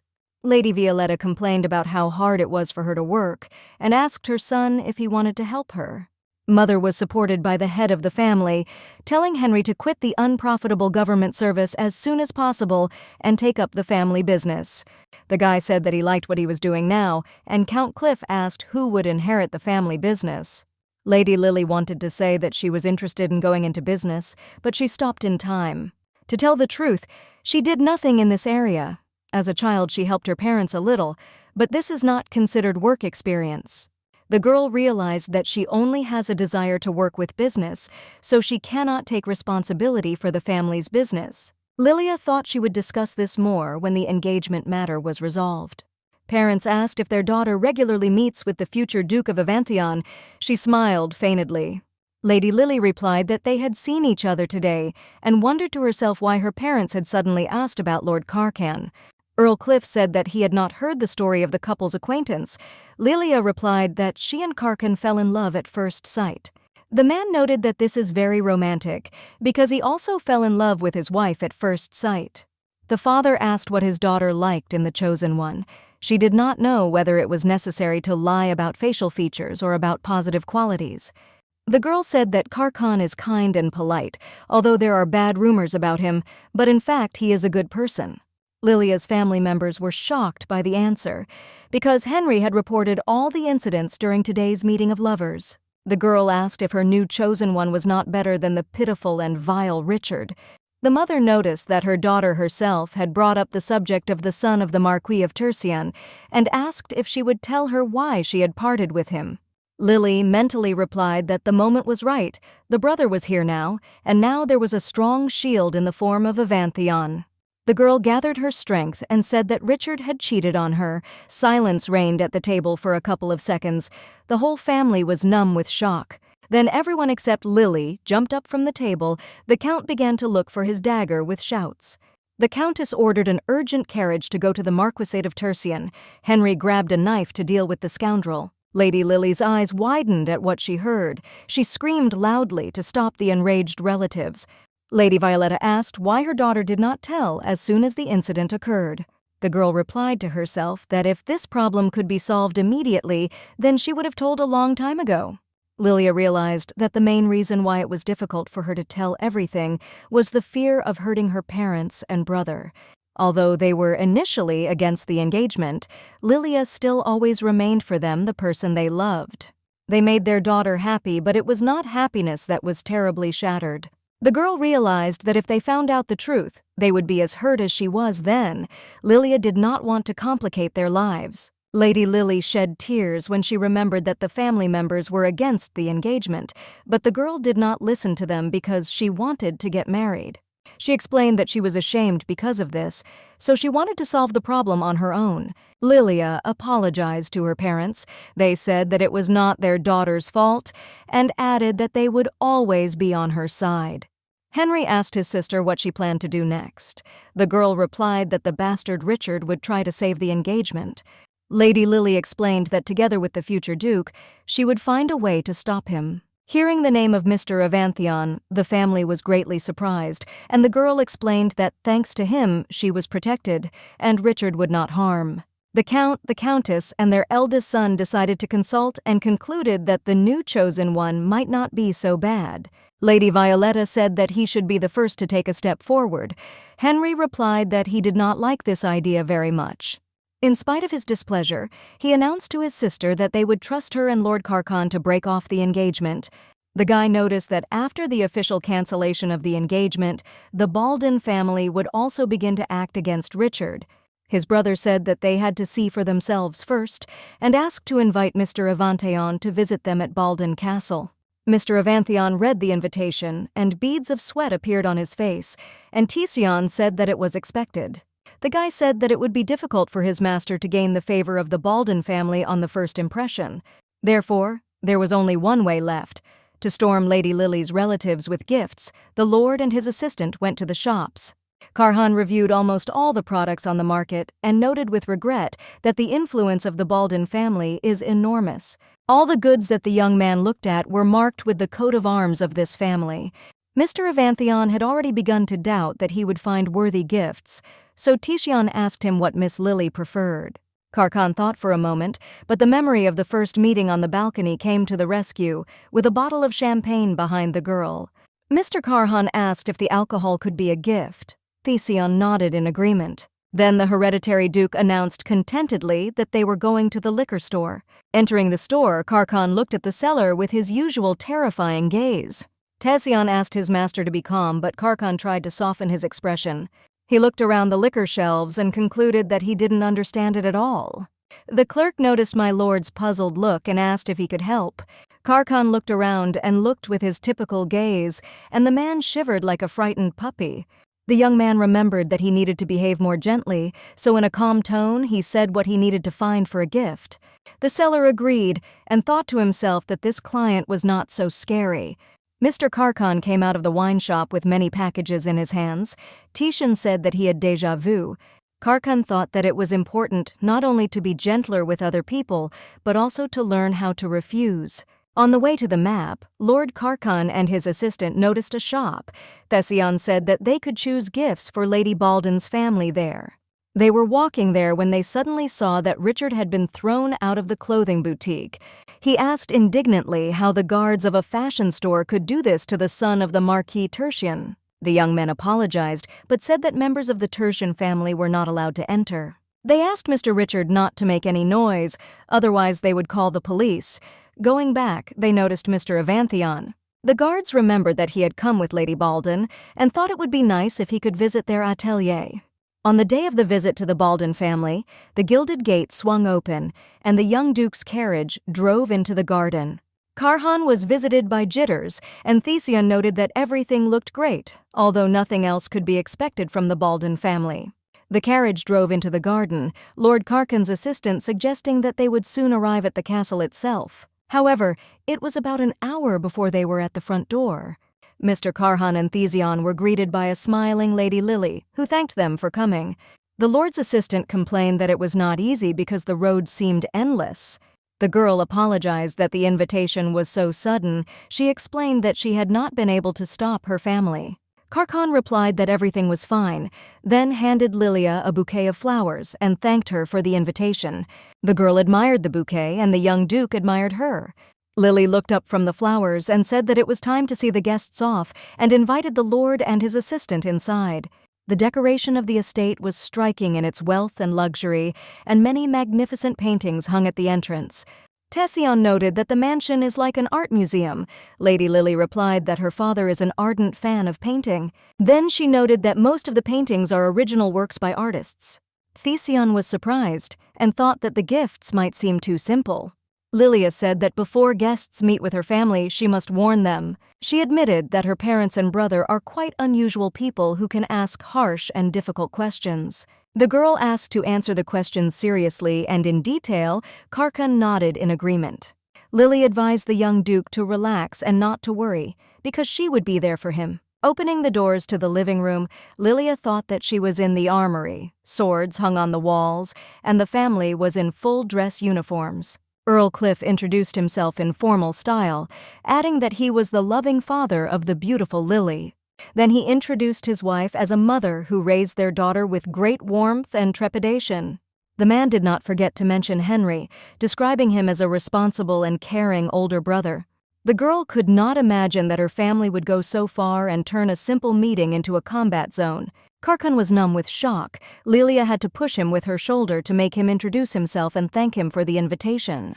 The Baldwin family did not hesitate to discuss the daughter's chosen one, that he really looked intimidating.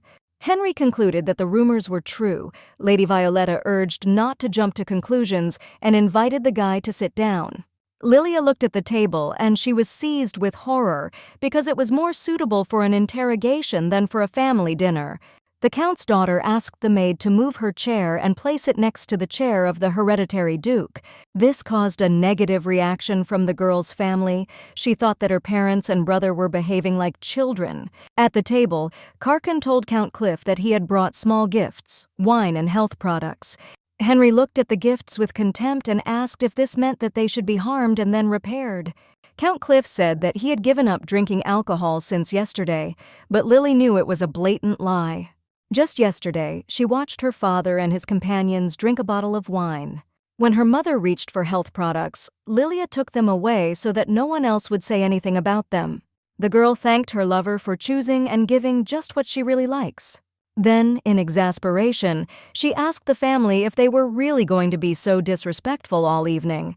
Earl Cliff said he was grateful to my lord for taking care of him and bringing gifts to his daughter. This somewhat diluted the situation. Lord Carcon smiled for the first time in the entire meeting. After an awkward pause, Lady Violetta shared her daughter's story about love at first sight. The woman asked what my lord liked so much. At that moment, Lilia panicked, because she had not rehearsed the answer to this question with Carcon. The young man replied that at the banquet to this day he was impressed by Lilia's happy face, on which a bright smile blooms. The girl's mother approvingly replied that it was really impossible not to fall in love with her daughter's smile. Count Cliff concluded that such a reason could be believed. Lady Lily thought that the critical moment had passed. Romantic books that the girl advised the young man gave their results. He did a great job. But it's too early to relax, because Lilia had no idea what the next question the family would ask. Henry noted that when his sister talked about Mr. Evanthion, she gave him compliments. The brother said that it was exactly the same when she first brought Richard to meet him, so he would not allow the same situation to happen again. He said that he wanted to ask a personal question. Lord Carcon gave his consent. Henry said that he had heard of the young Duke of Evanthion's long involvement in the battles. The sister rebelled, telling her brother that it was not a very delicate topic to discuss at the family table. His brother smiled feignedly and said that if the young Duke was uncomfortable talking about it, then he shouldn't. Secretly, Henry hoped that Carcon would show a dark side in the conversation, because a person who has received so many awards cannot be white and fluffy. Carcon replied that he was a volunteer, and added that he had no interesting stories because war is a terrible place. Lilia's older brother was surprised by this answer, and said that he would speak frankly. He explained that his family was worried about the negative rumors that swirled around Mr. Evanthion. Suddenly, Tician intervened in the conversation, apologized for his rudeness, and asked permission to explain everything. He said that all the rumors were false, as Lord Carcon's achievements on the battlefield had been greatly distorted. The guy thought that he was still trying to protect his master and protect him from society by spreading gossip. Lord Carcon looked with admiration at the assistant who decided to make things right and called the master a benefactor who had saved hundreds of lives. Members of the Baldwin family concluded that it did not seem that the guy was lying, and admitted that the rumors were not true. They assumed that since Carcon had come a difficult way in the war, he must have risen to the rank of general or knight commander. Carcon protested and said that he had been demobilized as an officer. What he heard shocked the entire Baldwin family, including Lilia. Everyone knew that even the nobles of the lower class easily rose to the top. Lilia's parents and brother began to whisper that it was not for nothing that the Duke's son had resigned as an officer. Their discussion was interrupted by Lilia's loud cough. Count Cliff took his daughter's hint and announced that dinner was ready. It was time to start eating. There were so many dishes on the table that Carcon's eyes ran wild. Lady Violetta asked if he had any suggestions for food. The guy answered in the negative, and Lady Lily quietly came to the maid to put vegetable dishes next to the guest. Carcon protested, but the girl said she wanted him to eat what he liked. The Baldwin family was surprised by Mr. Carcon because he looks like a predator, but in fact he is a vegetarian. Even the maid who was carrying the soup wondered if such a strong guy would have enough vegetables. She stared at the unique guest so much that she dropped the soup when she came past Milady. Carcon instantly reacted and covered Lily with his body, and then asked if she was okay. Lily asked the young Duke at the same time as the young Duke if he was all right. The maid did not stop apologizing, and Lady Lily said that it was necessary to cool his hand because the guy could burn himself. The girl ordered the maid to call a doctor and bring a large amount of cold water. The Count and Countess remarked that it was good that the soup had poured over their clothes and that nothing had come into contact with their skin. Henry concluded that the Baldwin family was indebted to Lord Carcon, because if it were not for him, trouble would have happened. After a while, the doctor came and immediately began to ask the mistress about her symptoms. Lady Lily explained that another person was injured and pointed at Mr. Carhan, adding that soup had been spilled on him. There might be a burn. The doctor asked Carhan to take off his shirt and concluded that it was a light burn and there was nothing dangerous, and recommended an ointment. Hearing this, the girl screamed that she would help apply the ointment. She assumed that she would be able to repay the guy for getting hurt while trying to help. Both were embarrassed. The girl asked if Karkan minded. He assured that he was fine. The healer concluded that there was an unusual atmosphere between the lady and the master, gave Lady Lily a jar of ointment, and left the room. When the doctor left, Lilia decided to start applying the ointment and saw the guy's back cut with scars. The girl suggested that the young man received many wounds on the battlefield. Karkan complained that the ointment was baking. Lilia tried to persuade him to be patient, and then, almost crying, she said that the incident had happened because of her. The guy protested, said that everything was fine, it didn't even hurt him, just the ointment burned the skin. Lily beamed with a smile, bandaged the burn, and happily announced that she had brought my lord new clothes. When Karkan put on a fresh shirt, Lilia noted that the guy had not eaten properly and offered to have a snack in this room. After a while, a small table was bursting with various dishes. In a calm atmosphere, the guy and the girl ate their fill. After the end of the meal, the couple went for a walk. Lilia noted that Karkan did a great job today. The girl apologized for the fact that her family was too assertive. The guy said that at times he was scared. Lilia explained that after the experience with Richard, her parents and brother are wary. Karhan replied that he understands because her family is worried. The guy admitted that the whole visit was thinking about how not to make a mistake and not to expose their fake relationship. It seemed to Lily that there was an angel in front of her. She promised to carefully monitor next time so that such a situation did not happen. The couple continued to walk in the garden. Suddenly, the silence was broken by the young duke and said that he had something to say to Lily. The guy said that Stella Delata recently came to him and asked about his relationship with Lilia. Lady Baldwin suggested that Stella probably had her own source of information. The guy said that he asked the pursuer to pretend that there was never talk of engagement. The young duke sadly clarified that, of course, Stella did not agree, but Lily explained that the main thing was that he indicated his position. The guy complained that he could not tell his family about it yet. He did not even know where to start. The girl advised to be brief. She added that for persuasiveness, she would soon come to visit the Avantheon mansion. Suddenly, the guy said that Lilia was lucky with her family. The young man said that it was clear that she was friendly, family members were close and cared for each other. At this moment, Lilia asked herself if the fake lover was hiding the fact that he had a bad relationship with his family. The girl frankly admitted that she does not always have a good relationship with her parents and brother. Sometimes there are quarrels and conflicts. Then she offered to take a walk to her favorite place. On the way, she told how she was once afraid of water. Lilia clarified that she was chilled to death when she even just looked at the water, but assured that everything was fine now.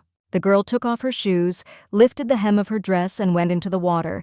She explained that a few years ago she almost died by falling into a pond. Lilia said that then she was pulled out by Richard Tersian. It seemed that he was given by fate. The savior became an important part of her life. The girl admitted that for the past few years she could not imagine her life and herself without her ex-fiancé.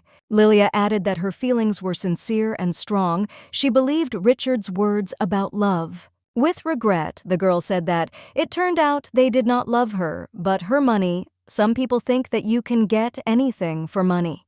Lilia noted with regret that wealth had never brought her what she really wanted. Money did not help to achieve reconciliation with the family, the devotion of the knights accompanying her, and the heart of a loved one. With bitterness in her head, she asked why Richard decided to play with the girl's feelings, if he could initially ask for a reward for the rescue. Lady Baldwin concluded that she would never have fallen in love with Richard Tersian if he had not saved her. Karkan asked if she still loved her ex-fiancé. In response, Lilia laughed, adding that he was now her enemy. Suddenly the girl smiled sweetly, stretched out her hand to the guy, and offered to sit together. She dangled her legs in the water and admitted to the young man that she often comes here in the summer, but her parents do not know about it. Then Lily looked dreamily at the sky and asked if it was a date. Karkan looked at her interlocutor uncomprehendingly. The girl calmed the guy down, saying that she did not know either. She had never had a real date with Richard. Lilia felt that she was finally in a real relationship, albeit for a period of 1 year, letting it be just a game to break off the engagement. The girl had the feeling that she was having a good dream. Lilia did not notice how it began to get dark. She shifted the young duke's gaze, noticed his smiling expression, and suggested that he go back. When they returned, they met an annoyed Theseon, who complained that the mansion was so large that they had to ask for directions. The assistant asked where master and mistress were. Lily said that she had gone away to cure Lord Karkan. The girl felt embarrassed that she and Karkan left and did not take care of Tishan, so she decided to tell her about the flares. Lilia explained that everyone has them, because if you get lost in the castle, you can ask someone for directions. She clarified that it would not be possible to do this outside the house. At that moment, a maid approached. She said that Lady Lily was called the Countess, and the girl replied that she would come after seeing off the guests. Karkan assured that there was no need to worry, they would find a way to the exit, Lilia protested, because guests are not treated like this. The young duke added that they needed to return as soon as possible, and the assistant said that he remembered the way to the front door.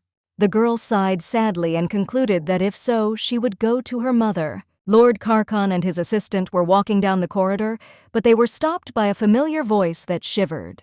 It was Count Baldan, who asked if the guests were already leaving and how Mr. Karkan was feeling. The young man replied that he had only a slight burn, and nevertheless he received excellent treatment. Earl Cliff said he was delighted and unexpectedly bowed to Lord Karkan and added that he was sincerely grateful. The man explained that he wanted to repay the young duke somehow. If he needed anything, let him know. The guy protested, explained that he had received the necessary medicine, and that was enough for him. An awkward silence hung between the interlocutors. Karkan noticed that they were standing near the painting, and Lilia was talking about her father's love for art. Karkan decided to diffuse the awkward situation with a compliment to the picture. The Count's eyes sparkled. He asked if the guy was also interested in art. Immediately, the man grabbed the young man by the hand and dragged him to other objects of art to hear a detailed review. Count Cliff led Lord Karkan to the painting and waited for his opinion. The guy explained that lines are swords of good and evil. The young man added that the swords would never intersect, but they existed in the same space at the same time. Count Cliff was pleasantly surprised and took the guy to the next picture, noting that he clearly knew it. Lord Karkan did not even know the name of this work of art. It was suggested by Theseon. The man admitted that he had no idea that the young master could be such an art critic. The Count invited the guy to the exhibition, which he curates, to have a deeper conversation. Karkan mumbled for a long time, covered with sweat, but still said that he would be happy to attend this event. The Count was inexpressibly glad of this, and the young man mentally cursed himself that he had not been able to refuse the offer again. Leaving Baldan Castle, Karkan caught himself thinking that he had been in an unfamiliar world. Here people quarrel but still take care of each other. Love, beauty, and warmth reign in this world. The young duke would have liked to be in this atmosphere longer, but he realized that this was not the place he should be.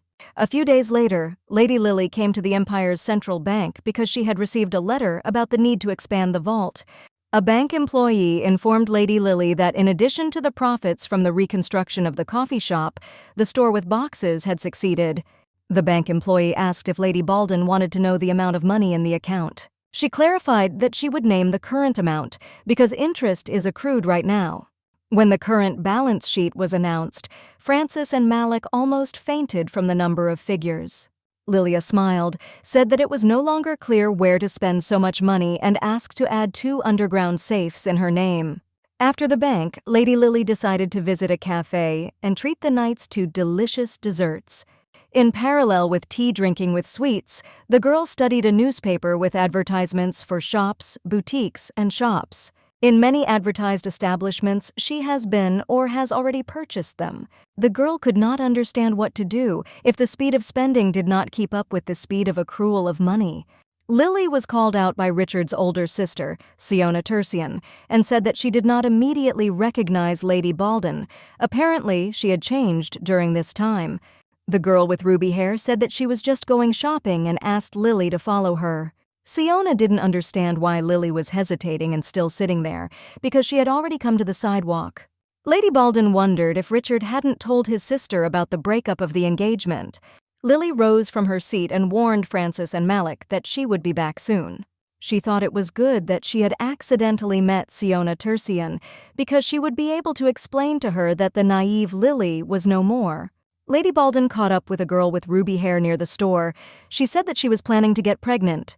Siona said that it would be more correct to buy baby care products in advance.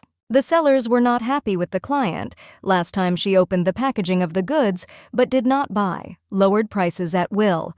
Siona loudly declared that she was going to buy all the goods that she had looked at during the last visit. After a while, the store staff put all the necessary goods in the center. A girl with ruby hair noticed that the material and upholstery of the stroller were not of very high quality. A fastidious customer asked for something more expensive and better. The saleswoman pointed to the most luxurious model of the store. The buyer saw the proposed model and exclaimed that it was a delightful stroller. She said that she would buy everything. The store employee named the total amount of the purchase, and Lady Siona asked Lady Lily why she was standing still and not paying. Lady Baldwin moved to the checkout and said that she would pay for only one item, a rattle for her puppy. In an instant, the girl with ruby hair got angry and shouted that Lilia had eaten something wrong today and asked what she should do. Lilia advised her to pay for it herself, and Siona was surprised that her brother's fiancé had changed her behavior. Lilia remembered that she had always paid with a smile, and Siona reminded her that they would soon be a family and asked if it was really difficult to pay. Lady Baldwin said that she did not want to unite with the Tersian family and added that from now on she would not waste her money. The girl with the ruby hair was even more enraged and said that with such behavior, Lily would not enter the Tersian family. She threatened to tell her brother, and Lilia asked if Richard hadn't told his sister that the bride had broken off the engagement. Lady Baldwin calmly headed for the exit. Lady Siona followed her indignantly, but the sellers stopped the client. They shouted that the harmful visitor came for the umpteenth time, unpacked the goods, and did not buy anything. The store employees just did not let her out of the commercial establishment. Lady Lily was walking down the street and thought that Richard, although he had quarreled with his fiancée, did not tell his family about it. The girl suggested that his pride prevented him. She decided to take this step on her own. A few days later, the announcement of the breakup of the engagement was published in a public newspaper with a mass audience. Lilia thought that the Tertian family would know about everything in this way. The next day, Lady Baldwin came to see Mr. Avanteon and found him reading a book on art. The girl noted that this was a good topic to study, remembered that her father was soon holding an exhibition of paintings, and invited Carcon. Without waiting for an answer, she announced that today the young man would learn to refuse. Lilia made a pitiful expression on her face and asked the guy for some money. Less than a second later, Carcon agreed, reached for his wallet, and asked to clarify how much he needed. Lilia objected that the point is for the young man to practice saying no, even if they press on pity. Carcon replied that he could not refuse the lady, so whatever request she had, he would like to listen to the girl. Lily was touched, but cut herself off. Thinking that now was not the time, she said that she was grateful for her responsiveness. She added that the young duke needed to be more careful with his money, and announced that it was her turn to refuse. The guy just began to pronounce a request for help, as the girl coolly replied that nothing would work since she was busy. Carcon lowered his gaze and was so sad that he resembled a teddy bear. Lilia noted that this was just training. Lilia explained that if someone asks for something, then the young man needs to determine whether it is acceptable for him. The girl clarified that you do not need to make sure that you are afraid of him, but you need to learn to defend personal boundaries. Lady Baldwin added that if someone continues to insist on their request when Mr. Carcon refused, then they should leave. The guy asked if it was necessary to go that far. The girl replied that there are people in the world with bad intentions. Lady Baldwin clarified that it is not necessary to be kind to everyone. The most important thing is that he does not suffer. Lilia said that the guy now has 3 goals, so that people do not fear and avoid him, learn to express his opinion. The guy's most important goal is not to feel guilty in front of other people. He promised that he would try. The girl thought that the young man needed practice, and remembered that when they first met, she noticed that he had problems. Leaving the cafe, Lilia explained to the guy that it would be more effective to train when shopping. The lady was walking along the sidewalk. A guy came up to her and asked for directions. The girl advised to seek help from the security guard at the end of the street. He thanked me for the hint and asked me to pay him some more attention. Suddenly, it dawned on Lilia that this annoying guy was promoting a strange religion. He was the perfect target for training. Lilia pulled Karkan closer, and the preacher said that the guy had extraordinary energy, so he wanted to talk to him. Karkan was surprised at how easily the guy started a dialogue. The propagandist called the master brother and said that he had a strong energy. The young duke gathered his strength and declared that he was not interested, but the missionary was not embarrassed. He frowned and said that it was very sad that he was considered a person who approached everyone. Karkan realized that the unpleasant consequences of the refusal were not long in coming. The preacher said that he wanted to share something good. The guy asked to be understood correctly. The young duke boiled with anger. He clenched his fist and strained through his teeth that he was busy and it was time for him to go. This time, the persistent response worked, and the propagandist of religion lagged behind Karkan. The guy turned his attention to Milady and said that she had a radiant energy, and she looked like a kind person. The missionary asked Lilia if she was interested in what he wanted to tell her, and suddenly Karkan turned sharply and grabbed the guy by the shoulder. The young duke said that he had asked the preacher to leave in a good way, because they were in a hurry. The guy ran away from Lord Karkan screaming that he was a demon and Satan. Lily happily noted that the young duke had exceeded all her expectations, noted that it was magnificent. The guy replied that it turned out that he was good at practice. Lilia thought that she had never seen Karkan smile so wide. Lilia thought that no matter how much she trained the guy, he always smiled awkwardly and strained.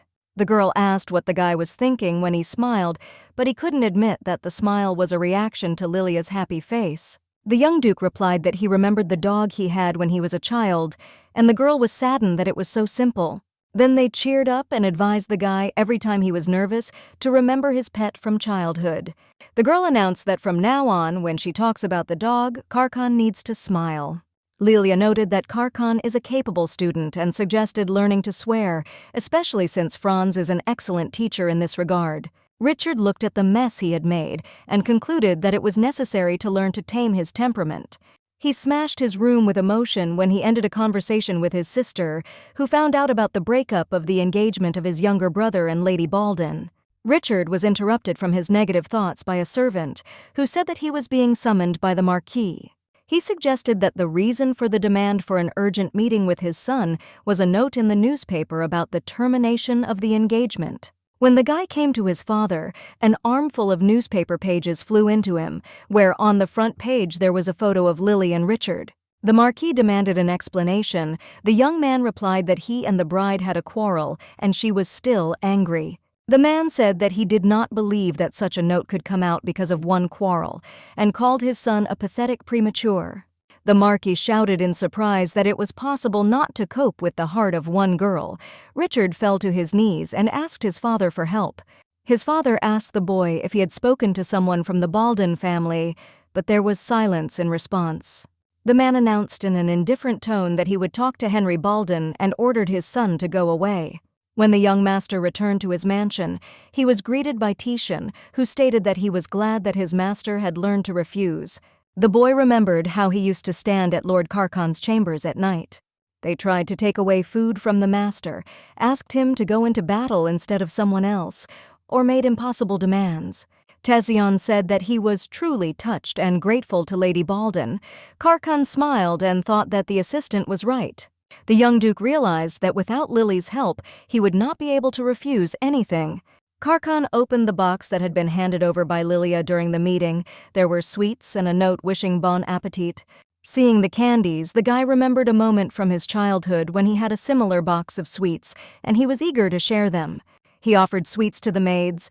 They said that the duke's son was very kind, but this was not enough. He wanted his mother's love. At that moment, the boy wondered if he was kind, whether his mother would love him.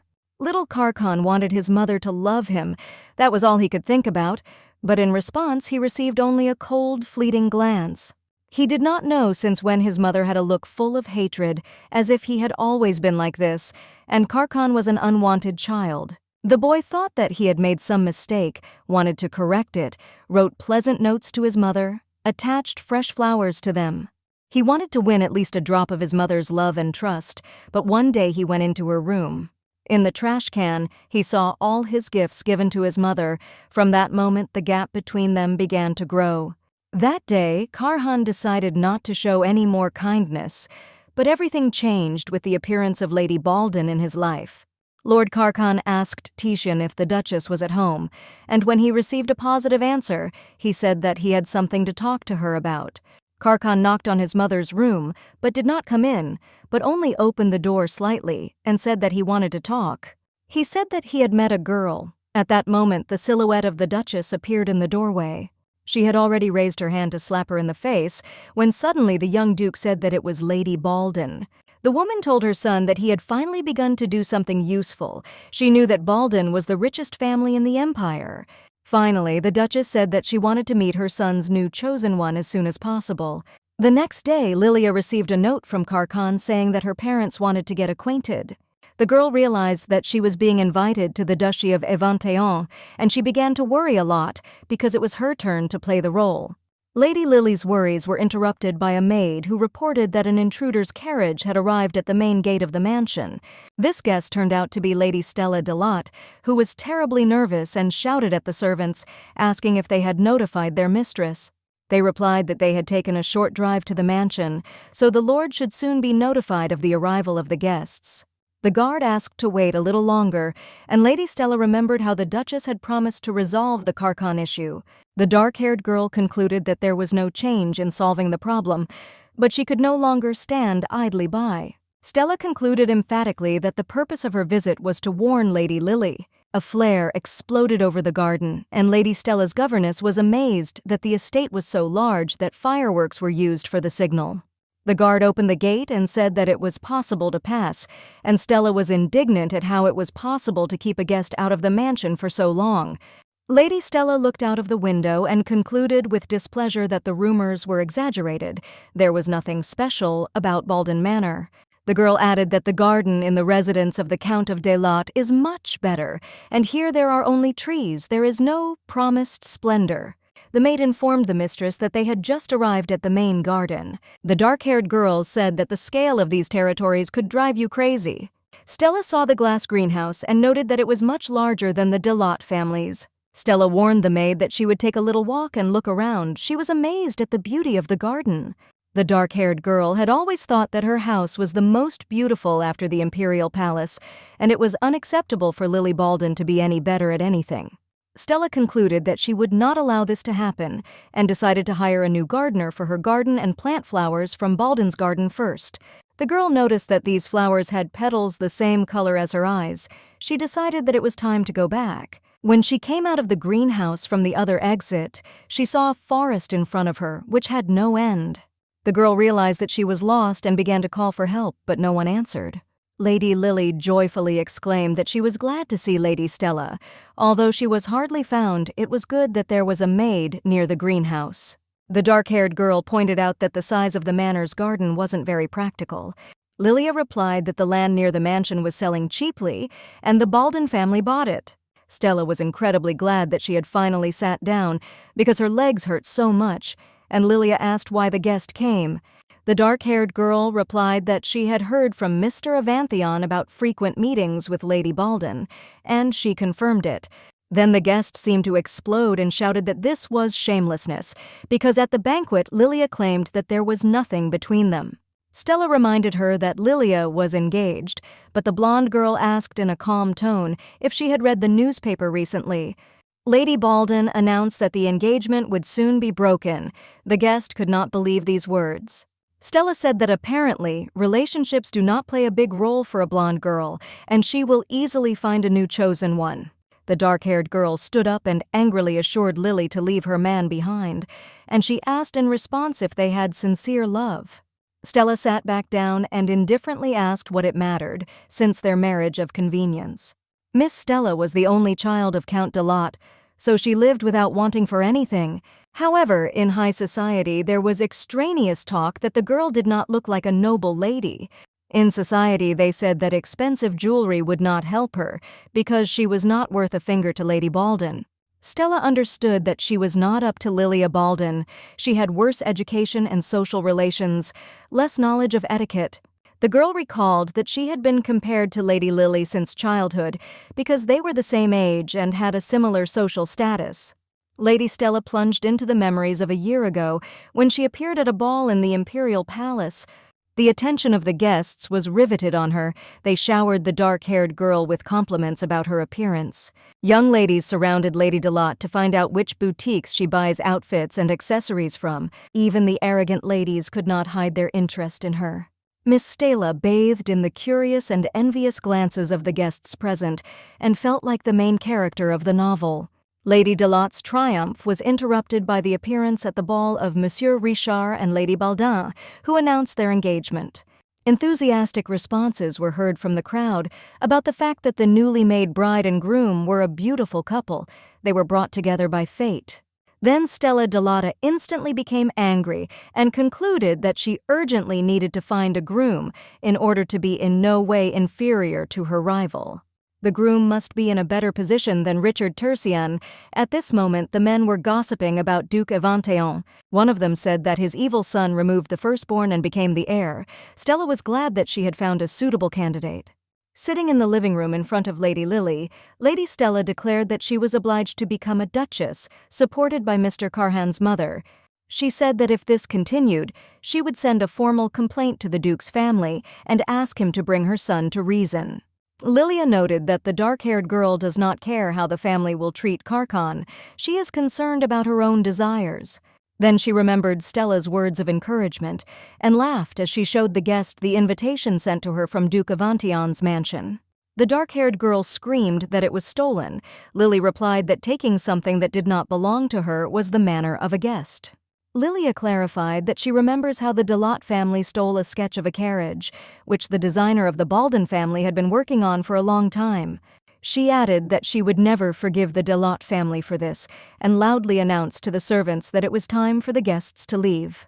Malek and Francis took the indignant Lady Stella and her maid by the arms and led Lady Lily out of the chambers. They forced the guest and her governess into the carriage and informed the coachman that they could go.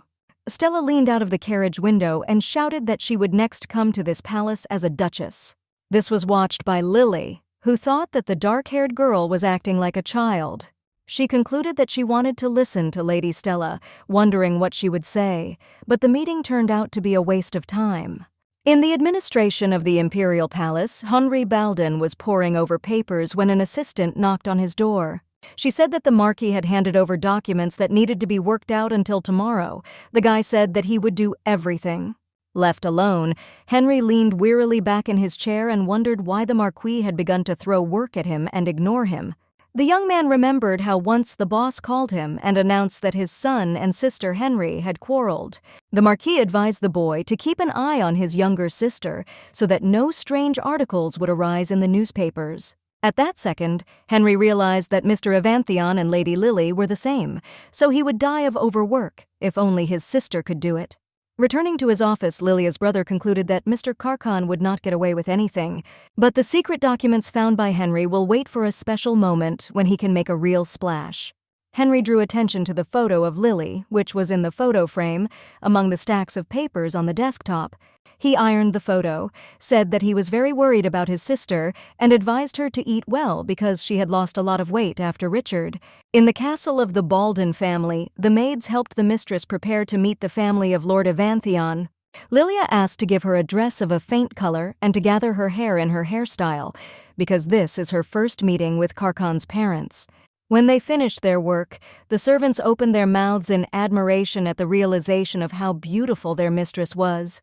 The girl thanked the maids for their help and asked them to warn her parents that she would return for dinner.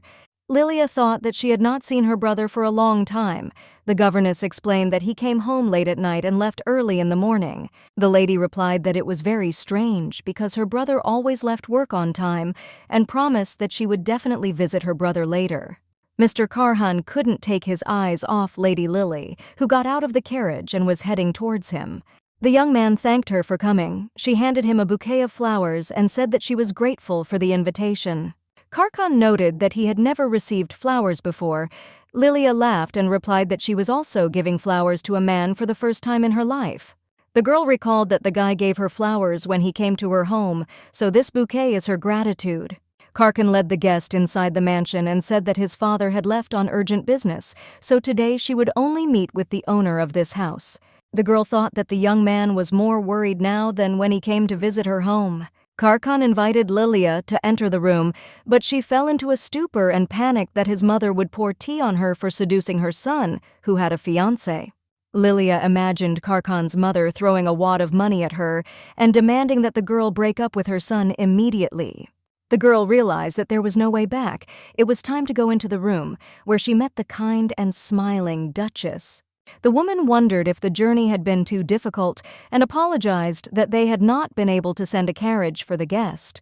Lilia was surprised by the warm welcome, but she did not stop worrying, looked at Karkan, thinking that nothing would happen because he was nearby. The guest cheered up and thanked for the invitation, adding that it was a pleasure to meet her. The girl noticed that the Duchess was carefully examining her necklace, but after a moment the woman introduced herself.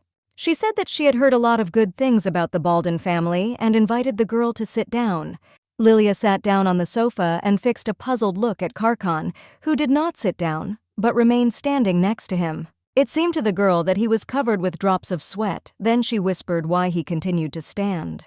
Levetta Evanthion told her son to sit down as well, and Lily thought that Karhan must be very worried. The guest drew attention to the fact that today the guy behaves differently than usual. Suddenly she remembered that she had prepared a gift for the Duchess, which was intended for the imperial family. She decided to give a gift to an important person. Lilia explained that this wine is produced by her family, and this year it turns 100 years old. The Duchess said it was an expensive gift and she would gladly accept it. Then she suddenly said that she had heard that the lovers were already in a relationship at the time of their first meeting. The Duchess asked the guest how she met Karkan. The girl smiled because she was expecting this question. She thought that she needed to convince Levetta Evanthion that the love relationship with her son was real, because she would not just give up on the Delat family. In addition, there was talk about engagement. Lily could not think of a way to achieve this. At that moment, Karkan took her hand. The girl felt the strength of his support and confidently told the story of their acquaintance. She explained that she and Karhan had met at a banquet and fell in love at first sight, but these words did not impress the Duchess. She asked if Lady Baldin knew that the Evanthion family was in talks about their engagement to Lady Delat. Lady Levetta said that she deliberately delayed this moment because something bothered her. Lily couldn't understand why the Duchess had chosen her as her future daughter-in-law. Lady Levetta explained that Lady Stella had a difficult character, but at that time she was the most suitable candidate. The Duchess explained that a man from the Evanthion family was worthy of a companion from the best family. She concluded that she was glad that she listened to her intuition and postponed the engagement, because thanks to this, her son was able to meet a beautiful lady. The Duchess added that she was glad that the breakup with Stella Delata was going smoothly, then asked the couple when the engagement ceremony was planned. Lilia mentally replied that since they were supposed to be located at the end of the contract, the engagement was a difficult matter. Karkan sensed that Lilia was in turmoil, so he decided to reply that it would be difficult to set an engagement date quickly. The young master clarified that Lady Baldin's engagement to Mr. Tertian had not yet been completely dissolved. The girl noticed that the guy's hands were trembling, and Lady Levetta replied that she did not know it, but hoped that everything would be resolved as soon as possible. The woman said with a smile that such a wonderful lady should be married at the first opportunity. Duchess Evanthion said that she really liked Lady Baldin. For some reason, the girl was very alarmed by these words. We are talking about such an important matter as the engagement of the heir to the family, but she is trying to arrange everything as quickly as possible. In addition, from the very beginning of their acquaintance, the Duchess has never looked at her own son. Probably she does not care about him. The Duchess of Evanthion, a businessman, tries to sell the goods as quickly as possible before their value falls. Suddenly, the girl plucked up the courage and replied that since the conversation turned to engagement, it would definitely take place this year. The girl replied that she planned to raise this issue after the breakup of her last engagement. The guest added that she was hospitably welcomed at the ducal mansion, so she will pay special attention to the wishes of the Duchess of Evanthion. Lady Levetta replied that it would be wonderful and apologized for her impatience. She explained that Lady Lily really liked her. The guest thanked the Duchess for her kind words. Suddenly, Lady Levetta rose from her seat and apologized for leaving first, for she had other things to do. The Duchess said that she hopes the guest will feel at home here. Only at the end, as she left the room, did the Duchess cast a sinister glance at her son. When the doors slammed shut, Karkan began to examine the hand that had been lying on Lilia's arm throughout the conversation. Lady Baldwin's words sounded in his head that the engagement ceremony was planned to be held this year. In the next second, Lily screamed in panic and explained that she was not ready for the question of engagement. "I had to say that the couple would get engaged within a year, but you need to come up with an excuse to postpone it as long as possible." The girl added that it was necessary to come up with something plausible and asked Karkan if he had any ideas. The guy didn't answer. Instead, he offered to show the ducal mansion. While touring the mansion, Karhan noted that there is nothing special about it compared to the castle of the Baldwin family. Lilia smiled and replied that the mansion is very beautiful. It has an ancient atmosphere. The girl saw the maid spot Mr. Avanthion, turned around abruptly, and hurried the other way to get out of sight. Lady Baldwin realized that her guesses were correct. The young duke was indeed being shunned by the servants, and his mother was not looking at him. She realized with regret that Karkan was like a stranger in this place who was not welcome here at all. Passing by a large painting, the girl stopped and began to examine it. Karkan explained that this family portrait was painted when he was on the battlefield. Lily recognized the guy depicted in the painting as Karhan's older brother. Rumor has it that Master Avanthion got rid of him. The girl clenched her fist in anger because she had already managed to recognize Karkan, so she did not understand how such false gossip could exist. Lilia suggested that the family itself forced the youngest son to become the heir, and society condemned him in vain. The girl remembered the expression on the man's face when he spoke with envy about the close relationship of the members of the Baldwin family. She used to assume that Karkan had a bad relationship with his family, but she did not think that everything was so bad. Lady Baldwin asked Karkan if there was any place where he could talk quietly in private. He was very surprised, but emotions did not prevent him from answering that his room should be suitable. When the young duke opened the door to his chambers, he instantly turned into a harmless teddy bear. He showed behind which door was the bedroom, and behind which was the study. Lady Baldwin pointed to another door and asked what was behind it. The guy replied embarrassedly that it was the pantry. The girl rounded her eyes because she could not imagine that there could be such a room in the chambers of the Duke's heir. The guy invited the guest to sit down. She asked if Karhan was a restless child, Lily speculating after the Duchess's stern gaze on her son.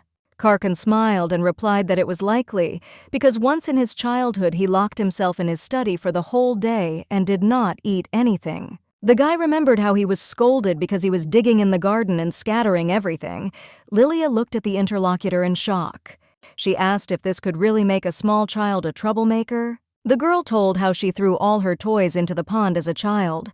Lilia shared her memories of how often she scattered flour throughout the kitchen because she also wanted to cook. Once she made her father faint when he discovered children's drawings on the famous painting. The girl laughed at the memory of stealing her mother's sword to play with, then concluded that Karkan had been an angel as a child. Karkan was pleased with these words, and Lilia wondered why the Duchess was so harsh on her own son. The young man replied that it was because his mother considered him useless. Lilia objected and said that this was not the case. She said that if the guy is useless, then the rest of the people in this world are just garbage. The girl asked Karkan where else she could find such a kind person as him. The young man said that Lilia is the only person who thinks he is good. The young duke became darker than a cloud, and Lily sat down closer to him, looked into his face, and assured him that he was indeed a good man. The girl said that she was always told that she was good at understanding people, but Richard was an exception. Lily asked the guy not to say that anymore if he didn't want to question her insight. Karkan thought that he had always tried to be kind, but he began to believe that he had failed. Only after Lilia's words did he begin to change his mind. The girl concluded that the Duchess is solely to blame for this situation, because even in families, loved ones may not know each other really. The girl told the guy that if he needed help, he could contact him at any time. She would be happy to help. Karkan wondered why she was doing this for him. Lily replied that she was in the same boat with the young duke. At that moment, the guy thought that he was waiting for a different answer in vain, because he and Lady Baldwin were bound by a contract. The young man bowed his head doomedly and thought that, in fact, he was hiding the fact that his family did not recognize him as an heir. Karkan concluded it was time to admit that his parents had abandoned him and perhaps he would not fulfill his part of the contract. On the other hand, he is afraid to see disappointment in her eyes, because if the lady finds out about everything, she will begin to despise him and eventually leave. The guy decided that this could not be allowed, because after this he would not go, because he was already used to the warmth that Lady Baldin gives. The visitor looked into Karkan's bedroom and noted that the room was quite small for the Duke's son. Lilia caught a glimpse of the box she had helped to choose and asked why the guy hadn't given her gift to anyone. The guy admitted that he bought the box because he wanted it for a long time. It's just that such things do not fit his appearance, so he said that it was for a gift. The girl replied that it was cute and offered to tell her when she needed to buy something again so that she could cover it in the store. Lilia noticed that in addition to the bouquet and the box, there were books about love and a box of chocolates in Karkan's room. The guest was pleasantly surprised that the guy kept everything she gave him. Lady Baldin felt her heart flutter. She remembered that Richard Tertian threw away the bride's gifts when they got bored. Lilia noticed that Karkan was back in black clothes and asked why he wasn't wearing the outfits he had bought recently. The young man replied that it was not on purpose, and the girl asked Karkan to open the wardrobe with clothes. The girl decided that it was time to sort out the wardrobe of the fake lover and check if the clothes chosen together were in order. She looked at the jacket, asked how many years ago this thing was considered fashionable, and insistently asked not to wear it anymore. Suddenly the girl paid attention to the buttons of her jacket. At that moment, Malik entered the room. He told the mistress that the time was late, so he had to go back. Lady Baldin replied that he really had to go back. The young man said that he was escorting the guest. She replied that she would allow it, provided that he hid the old clothes as far as possible. Karkan promised that he would do so, then a couple of fake lovers came out on the porch. Lady Baldin noticed Thesion near her carriage and said that she did not expect to meet him today. Mr. Avanthyon's personal assistant replied that he had left the mansion for a short time, specifically to say goodbye to Lady Baldin. Suddenly, Karkan threw his frock coat over Lilia's shoulders and said that the wind was very cold. The girl could freeze on the way home. She replied that this would not happen because she would ride in a carriage, but the young man did not seem to hear her. He said that the frock coat could be given back next time. Lilia noticed that the guy's cheeks were red with excitement and embarrassment. Karkan asked if the return of the thing could serve as a reason for their meeting again. For a moment, the girl was also worried, then agreed to give her coat back the next time they met. Karkan said that he did not want Lily to be blown out, and began to wrap her in a frock coat more tightly. The girl thanked the young duke, and mentally assumed that he had read about it in textbooks about love. Then she laughed, because she realized how ridiculous it looked in the clothes of a guy with a strong build. The lady noticed that the carriage was watching the farewell, for two heads were peeping out from behind the column. Looking closer, she realized that it was a servant of the duchy, who was surprised that their master looked so happy for the first time. Lily thought this was the perfect opportunity to stir up rumors and ask the guy to move closer. The girl hugged the guy and wished him good night. This caused a storm of surprise among the peeping maids. When Lady Baldin left, Titian informed Master that it was time to return to the mansion. The young duke looked at the assistant in fright and said that his heart was aching. Tessian replied that he didn't know that the master had a heart problem, but Karkan really blushed. He should call a doctor immediately. Sitting in the carriage, Liliu did not stop thinking about how warm Karkan's hands were. The girl understood that the relationship was negotiable, but the experiences were real. Experiencing them, anxiety appeared in her heart. She is morally hurt because the memories of her ex-fiancé sometimes return. Lilia is faced with the doubt that she will be able to build a relationship with someone again. She is afraid that in the end she will be hurt again. After a moment, the girl reassured herself that there was nothing to worry about because Mr. Avanthion did not love her. They are bound by a temporary contract. When it expires, the fake lovers will never see each other again. Lady Baldin recalled the Duchess's question about the date of engagement of her son and the new chosen one.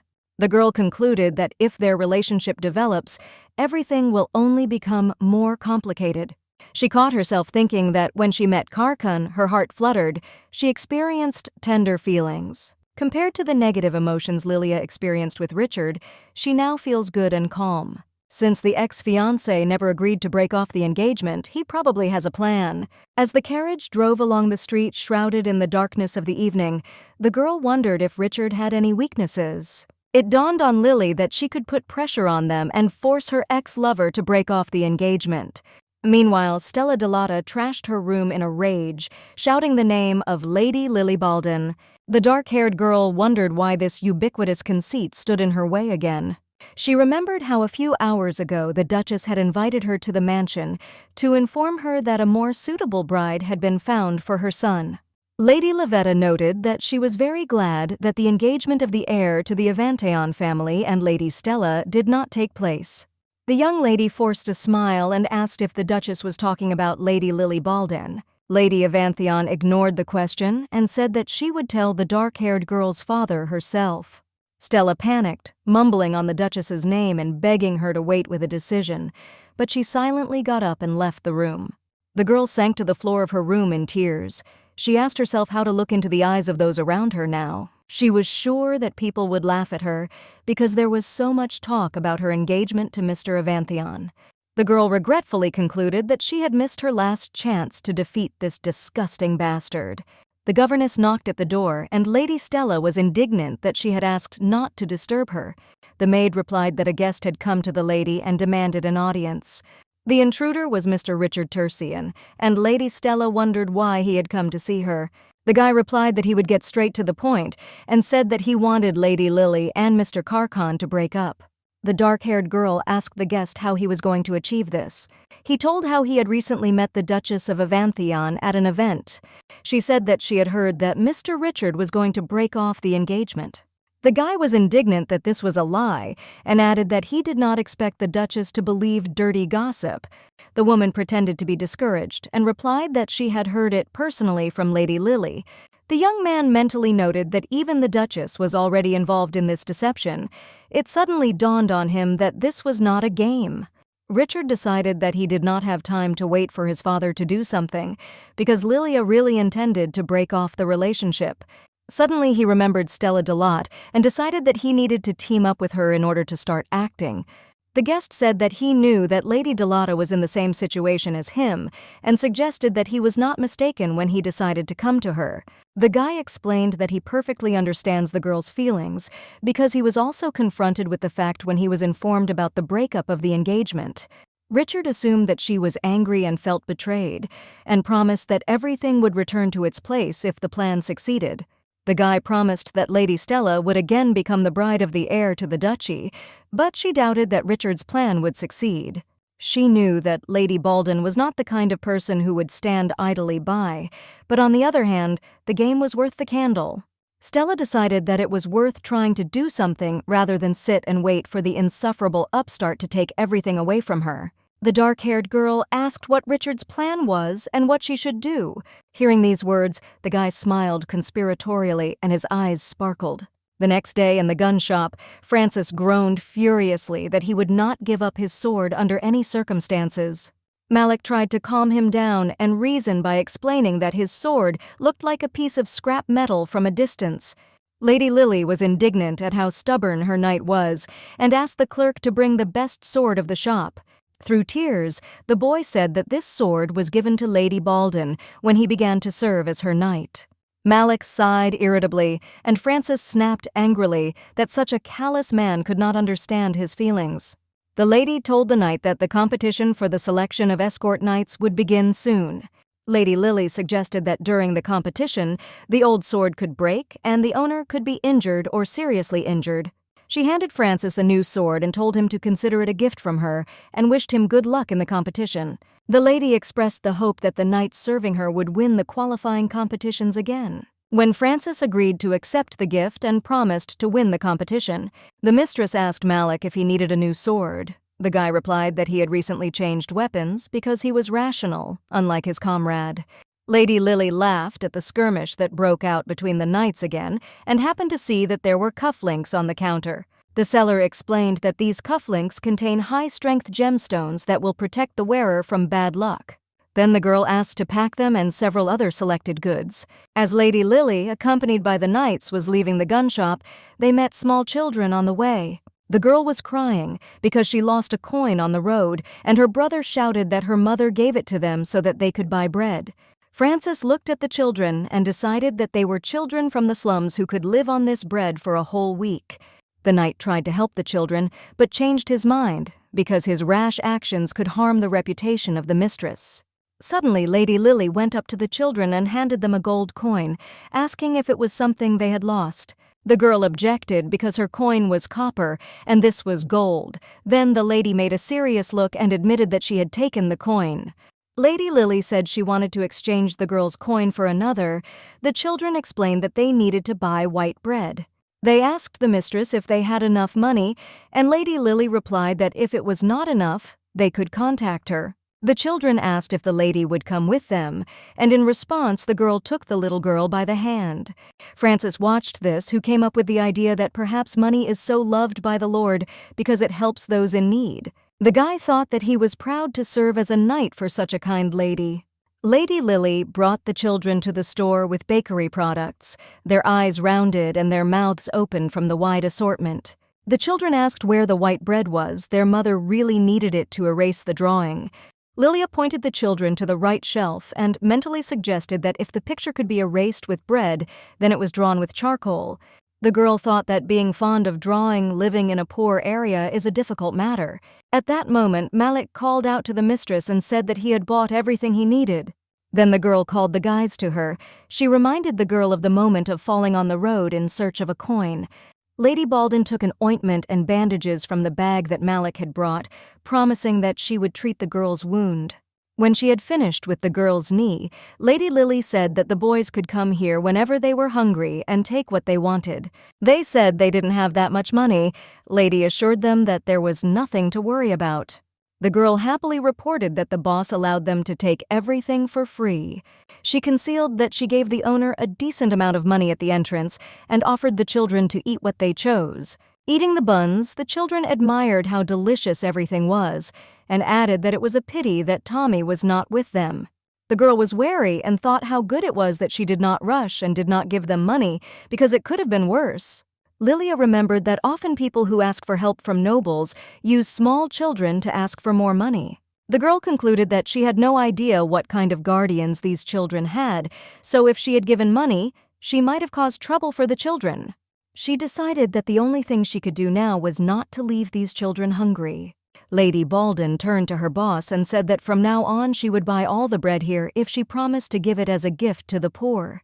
The owner of the store nodded enthusiastically, and Lilia held out a business card with the seal of the Baldwin family. She said that she would later send her man here to discuss the details. Upon returning home, Lilia met her brother and noted that he had returned early today. Henry said something about his sister's next meeting with Mr. Evanthion, but then hesitated and replied that he had finished business early today. He asked his sister where she had come from. Lilia replied that she had business at the market.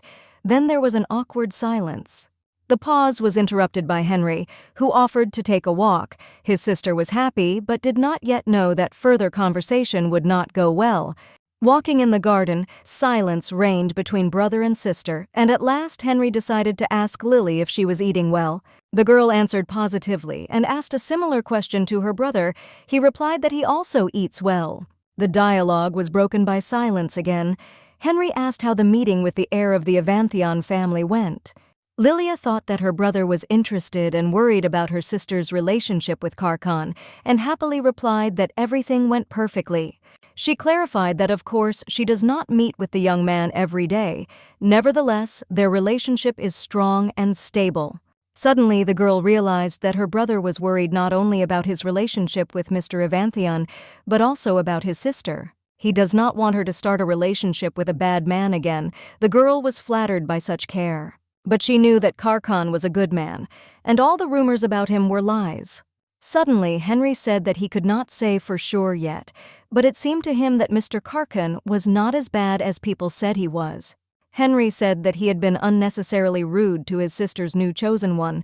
Lily could not believe that her brother would be the first to admit his guilt. He added that this does not mean at all that he was initially wrong in everything, and said that he would definitely revise all the documents. Henry then said that if his sister really liked Mr. Evanthion, there was nothing he could do. Lily handed Henry a packet and said that she had bought a gift to cheer him up, as her brother had been very busy lately. The gift turned out to be a pen with a long base, which does not load the brush so much when writing. The girl said that she notices how her brother worries about her, so she made this present so that he also knows that he is worried about and cared for. Henry looked at Lily gratefully and asked if she had had dinner. After hearing a negative answer, he offered to do it together. The girl concluded that she has many unresolved problems, but thanks to today's walk, she became closer to her brother, which she is very happy about. The next day, at the ducal mansion, Titian was preparing Mr. Carcon for the Count Baldin exhibition. The young duke received an invitation, but knew nothing about fine art, so he asked Titian to help. The young duke's assistant asked various questions about the origin of the paintings and their contents. Almost all the answers were correct, so Titian concluded that the master would be able to answer even tricky questions. The guy said that the master was ready to go to the exhibition and wished him good luck. Count Cliff Baldin welcomed Mr. Avanteon to his castle, and the boy thanked him for the invitation. The man offered to walk together and look around while he had free time. The exhibition hall looked just amazing. There were many outstanding works of art. Count Cliff noted that he had invested a lot of time and effort in this event, so he sincerely hopes that the guests will like it. Carcon replied that the Count's insight was amazing and thanked him again for the invitation. The man smiled and pointed to the painting, asking the young duke if he knew it. Mr. Carcon confidently replied that he had never seen this painting in person before, but had seen it in books. Tessian was glad that his grace had done a good job, but he was worried that Lady Baldin's father did not say anything about it. After a few seconds of silence, the man broke into a smile and said that he had not expected such a great knowledge of art. The assistant told his master to continue in the same vein. Then he became bold and asked the Count his opinion about the painting. The man was amazed that someone asked his opinion because even his family is not so interested in his passion for art. The Count began his story with great enthusiasm, but the answer was very long, and then he asked if he had tired Mr. Carcon with his chatter. The man explained that it was the first time he had met a person with similar interests, so he did not notice how time flew by. Carhan said that he was not bored because Count Cliff told interesting things. The man thanked Mr. Avantheon for his praise, but after a moment he was very embarrassed. He realized that this was only the second meeting, and he already liked the young man very much. The Count scolded himself for being such a simpleton and told the guy that the next section of the exhibition was devoted to abstract drawings. The man led Mr. Carhan to an abstract painting, where the object is expressed with the help of simple elements and colors. The Count asked the guy what he thought about this exhibit. Carcon replied that he was impressed by soft and warm colors.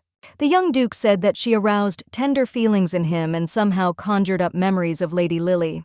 The Count said that lovers liked the painting very much and suggested that the artist dedicated it to the theme of love. The man concluded that he really liked today's conversation and suggested that Mr. Carcon meet more often. Titian was shocked when the Count asked the young man if he liked music. Mr. Avantheon replied positively. He added that he often listened to something at home. Then the Count admired what a versatile personality the guy had. The man offered to attend the orchestra's performance at the next meeting, but the young duke was not happy. He understood that there would be much more to remember in music than in art, and it would be easy to make a mistake. The guy was determined and wanted to refuse, because last time he could not find the strength to reject the Count's offer. Carcon only opened his mouth to answer, but the Count said that he was going to call his daughter there. At the same moment, Mr. Carcon agreed, and the Count noted how wonderful it was that they had similar interests. Suddenly, a subordinate came up to Graf as to the director of the exhibition and said something in his ear. The man apologized and said that he needed to move away. Carcon replied that everything was fine. He would look around for now. The Count asked not to go anywhere because he would be back soon. When Count Cliff left, the first thing Titian did indignantly asked his master was what he was thinking about when he agreed. Mr. Carcon mentally replied that he was going to refuse, but when he heard the name of Lady Baldin, he could not help but accept the invitation. At that moment, the guy noticed some unknown people looking at him and asking if it was really Mr. Avantheon in front of them. Karkan remembered how Count Cliff had said that there could be no bad people among art lovers, but for some reason he did not dare to utter a word. One of the aristocrats asked if the young man would not say a word, or if old people like them were not worthy of his attention. Karkan thought that the main thing now was not to panic. He remembered Lilia, who said that in such a situation it was best to smile. He tried to force a polite smile, but the aristocrats were indignant that he was mocking them. They called him arrogant and arrogant. The young duke wondered why it didn't work. Then the aristocrat asked what had brought the young man here, whether he had awakened an interest in art. Karkan said that he was invited. The old man asked who invited him here. Tezion was furious and mentally replied to the aristocrat that he would now be happy to invite him to the battlefield. Hearing the name of Count Baldin from Master of Antheon, the old aristocrats began to whisper among themselves. They were indignant that such a bandit could be invited by the director of the exhibition himself, because he invites only those who are sincerely interested in art. The old men shouted that the young man had stolen the invitation because such a bloodthirsty fighter could not love painting. Tezion became worried and asked Mr. Karkan if everything was all right, but he was calm and replied with an indifferent face that he was already used to it. Suddenly a voice was heard that offered to test the young man's knowledge of art, if anyone had any doubts. A gray-haired man stepped out of the crowd. It turned out to be Councillor Glosia, who had great influence in the duchy, although he was a member of a small faction. In the Duchy of Avantheon, there are two dominant forces. One supports the eldest son, Blade. The other wants to make a puppet out of Karkan. Tezion thought that this meeting was not accidental. He could get support from the advisor. The gray-haired man coldly greeted the fashion duke. Then he suggested that since the guy was personally invited by the director of the exhibition, then his knowledge of art was unusually deep. Councillor Glosia decided to make sure of this and asked him to tell the story of the painting that hung nearby. Karkan remembered a page from an art textbook that Thesion had given him and calmly replied that he knew little about the exhibit.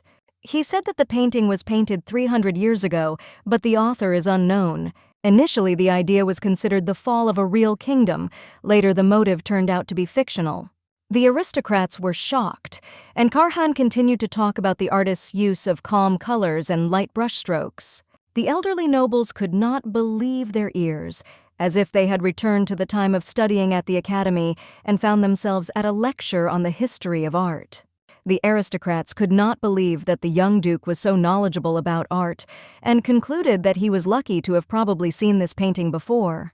Suddenly, Karkan heard familiar voices. One, a woman, was talking about the subjectivity of abstraction, and the other was yawning and complaining that he was bored. In a moment, the young master was able to make out the silhouettes of Lady Lily and the knights accompanying her. Lilia did not expect to see her fake lover at the exhibition. She asked what Karkan was doing here. But the young man did not have time to answer, as Lady Baldin was instantly surrounded by aristocrats. They noted that they had not seen Lady Lily since the dinner party. The girl smiled feignedly and replied that she was glad that they managed to meet again. Suddenly she turned her attention to Karkan, and from his sad face she realized that something had happened between him and the elderly nobles. The girl asked what they had been talking about before her arrival. The aristocrat pointed to the guy and said that this scoundrel claimed to have been invited by the director. Lady Baldin said that she hadn't actually heard anything about it. Then the man of noble birth replied that he was right. The aristocrats again began to whisper that the guy stole an invitation from someone because he was seen at this exhibition for the first time. They had concluded that the young master had a sinister appearance. It was easy to assume that he was up to something. The girl thought that the nobles were going too far, although no one could be sure that Mr. Avantheon had an invitation. Lilia concluded that a harmless visit to an art gallery is not a crime. There is nothing suspicious about it. Lilia wondered why society was so unfair and prejudiced against Karkan, and did not want to understand his true intentions. The girl decided that if this continued, she would have to take Karkan's side. When she walked over and stood beside her, not only the young master was surprised, but also the elderly aristocrats. They indignantly asked what this meant and what Lady Lily's relationship with Mr. Avantheon was. The girl boldly replied that they were a couple of people in love. Then the elderly nobles began to shout that it was impossible. Lady Lily made a sad face and announced to everyone that she was so sad because her chosen one had been misunderstood. The young man's cheeks turned red as the girl said that the young duke was very sensitive and adored art like no one else. Lilia said that Karkan is very reserved. For this reason, many people do not understand him. The young duke apologized to Counselor Glacia, saying that he had been rude because he was very nervous. The man replied that he was also partly to blame, because first he should have greeted the interlocutor. At this moment, Lily tugged at her fake lover's arm and said that it was the perfect time to use the secret weapon. The girl whispered to the young man about the puppy, and he smiled. Seeing the young duke's sweet and charming smile, the elderly nobles admitted that they had jumped to conclusions about the guy. Lilia noted that she was incredibly happy that they finally figured everything out. In conclusion, she repeated her father's words that there are no bad people among art lovers. The reminder of these words touched the old nobles, and they preferred to retreat, saying that they had detained 2 young men. Counselor Glacia also headed for the exit, saying that they needed to walk around and visit the other exhibition halls. When Karkan was left alone with Lily, he thought that he still had a lot to learn. Karkan thought that he had already changed a lot, but today he needed Lady Lily's help again. The guy mentally called himself pathetic, and Lilia seemed to get into his head, found out what he was thinking. Lady Baldwin advised him to be more patient with himself, because it is difficult to change a personality that has long been formed. Lilia added that the young man did a great job today because he managed to dispel the bad impression of himself from other people. Tessian happily added that the master had done a really good job and had been able to impress Counselor Glacia. At that moment, a breathless Count Cliff appeared nearby. He was very surprised to see his daughter and asked what she was doing here. Lilia replied that she wanted to visit the exhibition, and asked since, and even without her knowledge, he became close to Mr. Evanteon.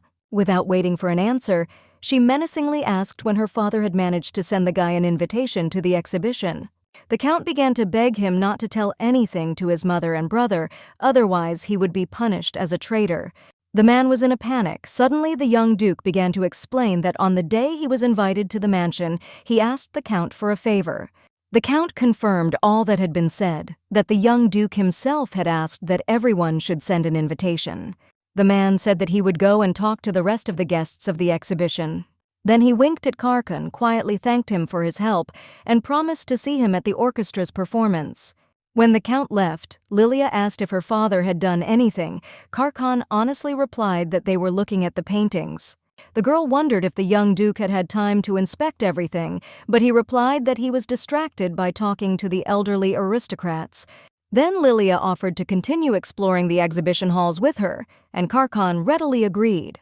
Walking around the exhibition and looking at various paintings, Lilia stopped near one of them. She said that this painting gives a pleasant and warm atmosphere. Tender and soft feelings emanate from it. Karkan was incredibly happy that someone shared his feelings. Suddenly, the girl admitted that the painting reminded her of Mr. Evanteon. The guy remembered the words of Count Cliff that this picture was painted on the theme of love, and lovers especially like it. Leaving the exhibition, Lady Lily noticed a girl at the entrance who did not have enough money for a ticket. The girl recalled that the exhibition was originally conceived as a free event so that everyone could enjoy art. Many aristocrats were against it, so they had to set a minimum price for admission, but still not all people have enough money. Lilia asked Karkan to stop, approached the guide, and asked him to inform the girl, who was counting the missing funds, that she was a special visitor. The guide told the poor girl that she was the 1,000th visitor to this exhibition and fell under a special promotion, so the entrance was free. The moment the happy poor girl walked through the door, Karhan thought that Lilia was just an incredible person. She does not hesitate to help people in need, but she does not forget about those who are nearby. Mr. Evantheon concluded that he wanted to spend as much time as possible with Lady Baldwin. Suddenly, the girl's irritated face appeared in front of the young man's eyes, which tore him out of his own thoughts. The guy was taken aback, and Lilia explained that he did not respond to her calls for a long time.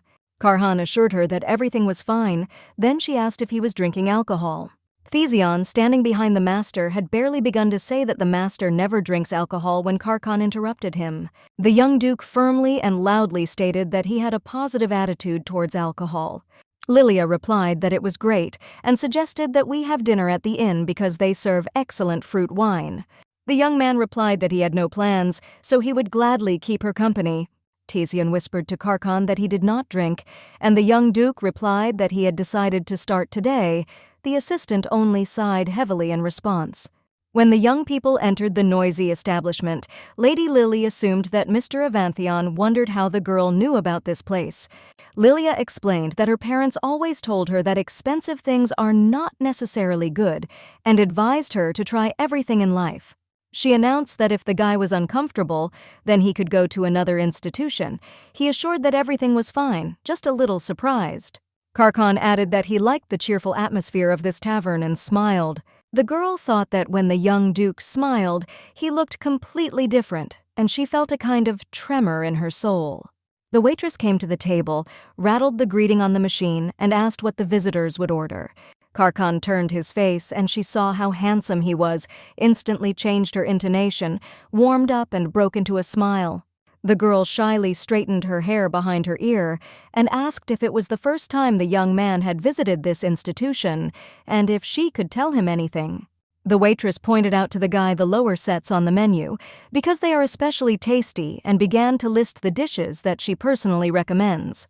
Lilia wondered if the waitress was not afraid of Karkan and realized that compared to what it was before, the boy's expression had become softer. Lady Baldwin concluded that it was definitely good, but she felt a strange feeling come over her inside. Karkan thought that Lilia was somehow thoughtful and silent, so he decided that it was worth talking to her and asking what she liked about the menu. The obsessive waitress continued to hang around and politely recommend dishes. He thought that first he needed to get rid of her. He politely thanked me for my help and said that he would think about his order again. Lily saw a thirst for praise in Karhan's eyes. He looked like a puppy waiting for enthusiastic words. The girl noted that the guy is good at refusing. He explained that all this is thanks to her lessons. Lily protested and clarified that it was thanks to Karkan's efforts, then concluded that the young duke no longer needed her. At these words, the young duke's heart sank to his heels. He indignantly asked why the girl was saying such a thing. She replied that she doubted that there was anything to teach the young man, especially since there were obvious successes. When the waitress brought the ordered dishes and drinks, the couple proceeded to the meal, and Lilia thought that Karhan had quickly become drunk. This surprised the girl, because the guy assured her that he had a positive attitude towards alcohol. Lilia offered to leave the establishment, but the drunken Karkan assured that everything was fine. He thanked that she advised such a good establishment. The girl laughed in response, because in fact the guy did not look well and suggested that he not lean on wine anymore, but drink only beer. When looking at the cheerful Karkan, the girl thought that only with him she felt free and happy. She thought that initially she was not going to get closer to the guy, but they were united by a contract. Otherwise, they would have remained just good friends. Lilia thought came to her that when she thought about parting with Karkan, she felt unbearably sad. The young man broke the silence and said that thanks to the meeting with Lady Baldwin, he learned to express his opinion and refuse something. Karkan recalled the recent situation and noted that when he finds himself in front of the crowd, he is still very nervous. He complained that he himself does not realize how he freezes in place because he is afraid to say something wrong or spoil the atmosphere, and then he gets lost and does not know what to do.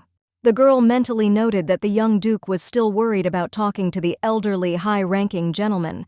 Lilia thought that although she thought Karkan was doing well, there were times when he still needed help. Lady Baldwin said that she maintains a conversation with any interlocutor if she asks him clarifying questions. She decided to demonstrate to the young duke how it worked and asked Francis to come up to her for a minute. The lady asked what he had been doing the night before, and the knight replied that he had met his friend. Lady Baldwin noted that this was interesting and asked which one. The guy explained that his friend used to work in the residence. Francis said that yesterday this friend suggested going to a restaurant. The mistress was feigned surprise and asked what kind of restaurant it was. The knight replied that the one that had recently been built on 3rd Street. The guy was so carried away by the story that he got excited and began to shout indignantly that this stub was late, ate everything, and then said that he had forgotten his wallet at home. Francis shouted that he had not yet told everything about this bastard, but Malik led him away from the table. Lady Lily explained that she adhered to this method.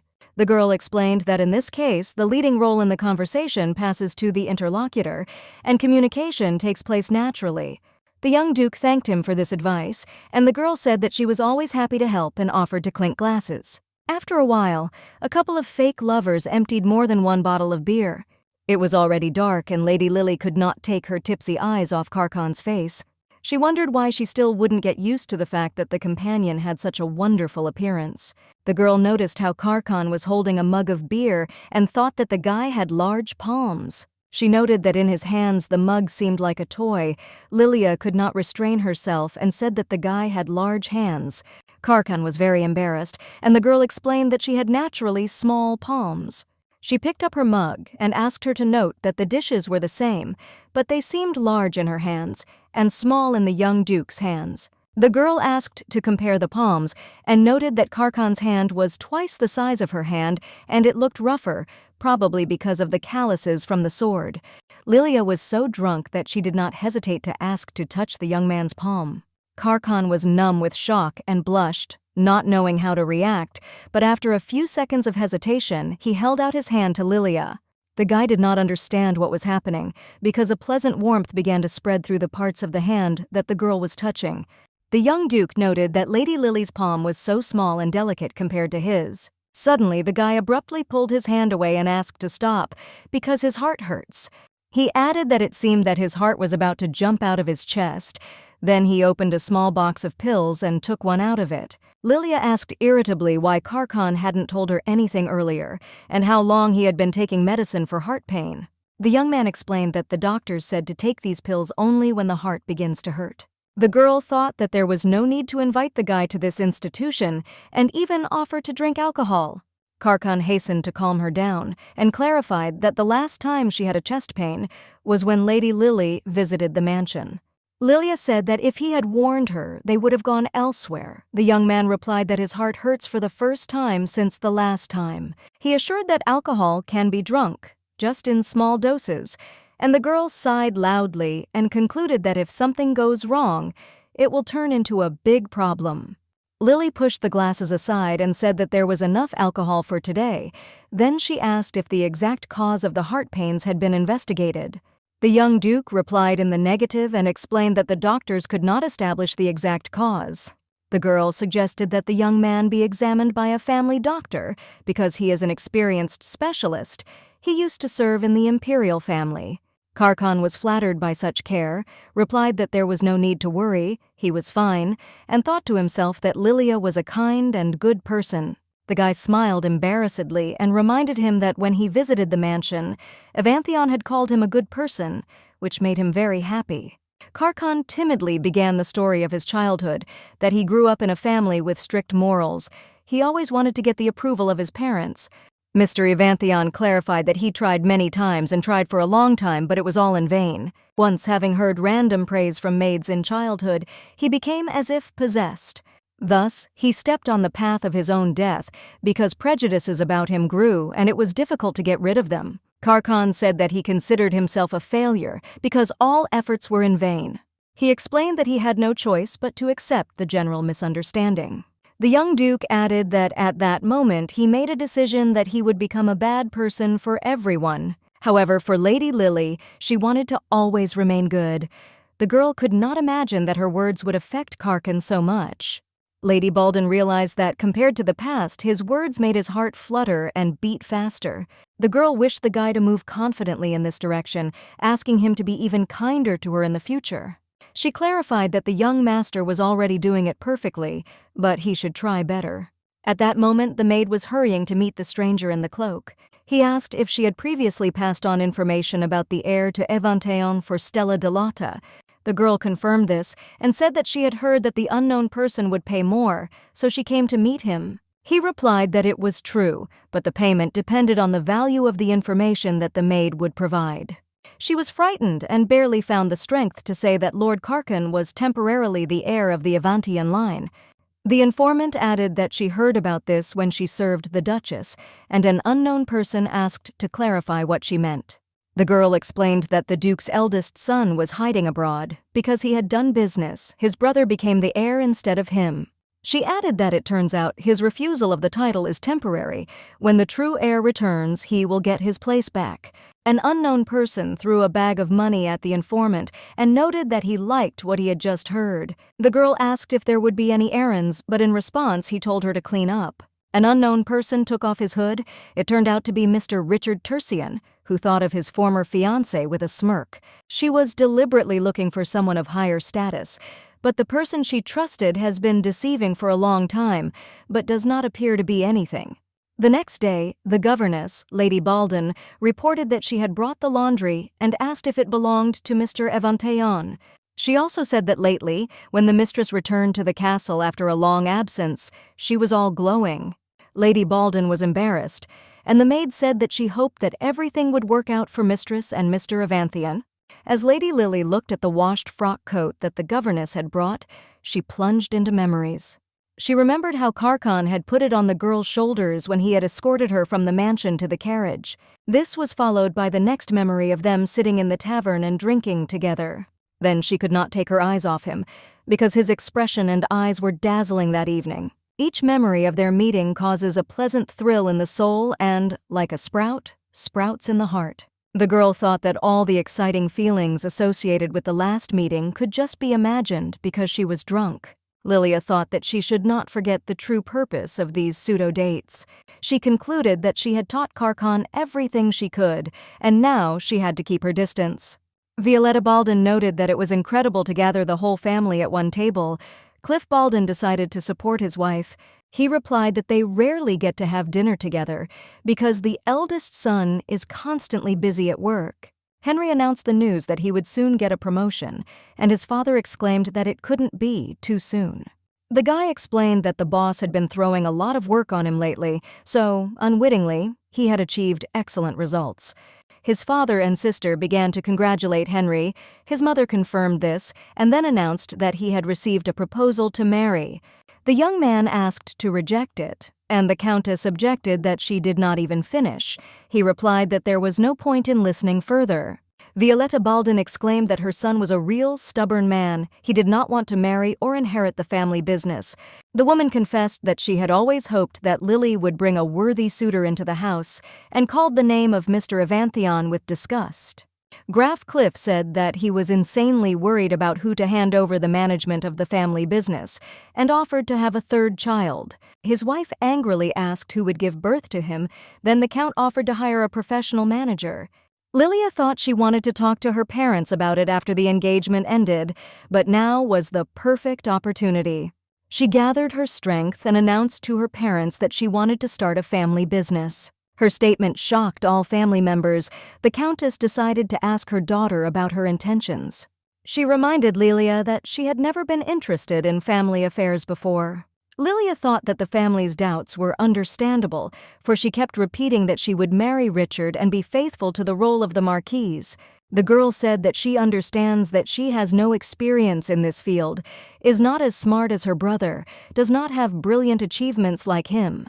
Lilia said that she was confident enough in her abilities and wanted to try her hand at this business because her heart now desires it. The parents, of course, were surprised by such a sincere desire of their daughter, but supported her in this decision.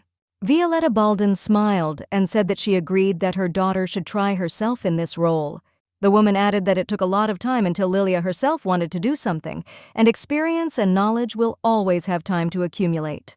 Suddenly, the Countess changed her tone and asked if her daughter was ready to take the matter seriously and be responsible for many workers. She sternly warned that you can't quit just because it's hard. The girl firmly and confidently replied that she was ready for this. A week later, Lady Lily's carriage drove up to another art gallery. The fact is that her father had addressed her the day before. He asked her to help with his case and find a good creator, as the art world is now stagnant. Lady Lily thought how glad she was that she had plucked up the courage to speak out and easily obtained the permission of the family. She approached the gallery, the front door opened, and a girl fell out of there, shouting with a demand to get out. Lady Balden shouted and asked what was going on here. The knights became alert. Francis even shielded the lady with his body. The unknown girl continued to kneel at the front door of the gallery and prayed that her painting would be looked at again. The girl promised to abandon her intentions if the gallery owners found her drawing worthy. Lilia suddenly realized that the same poor thing she had met at the entrance to her father's exhibition was sitting in front of the door. The girl asked to open the door and give her a chance because this is the last gallery she visits. Lilia wondered how long the poor man had been to the galleries, since she said it was the last one. She recalled that thanks to the reform of the Baldwin family to support the arts, there are about 10 galleries in this city alone. The unknown girl had a shabby appearance. Next to her lay a wooden board wrapped in newspaper.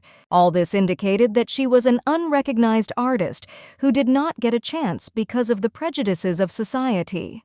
Lady Lily asked Malik if she approached the poor thing now, if it would look like almsgiving. He replied positively and warned the mistress that if she approached the girl, she would be her last hope. The lady replied that in this case she would definitely do.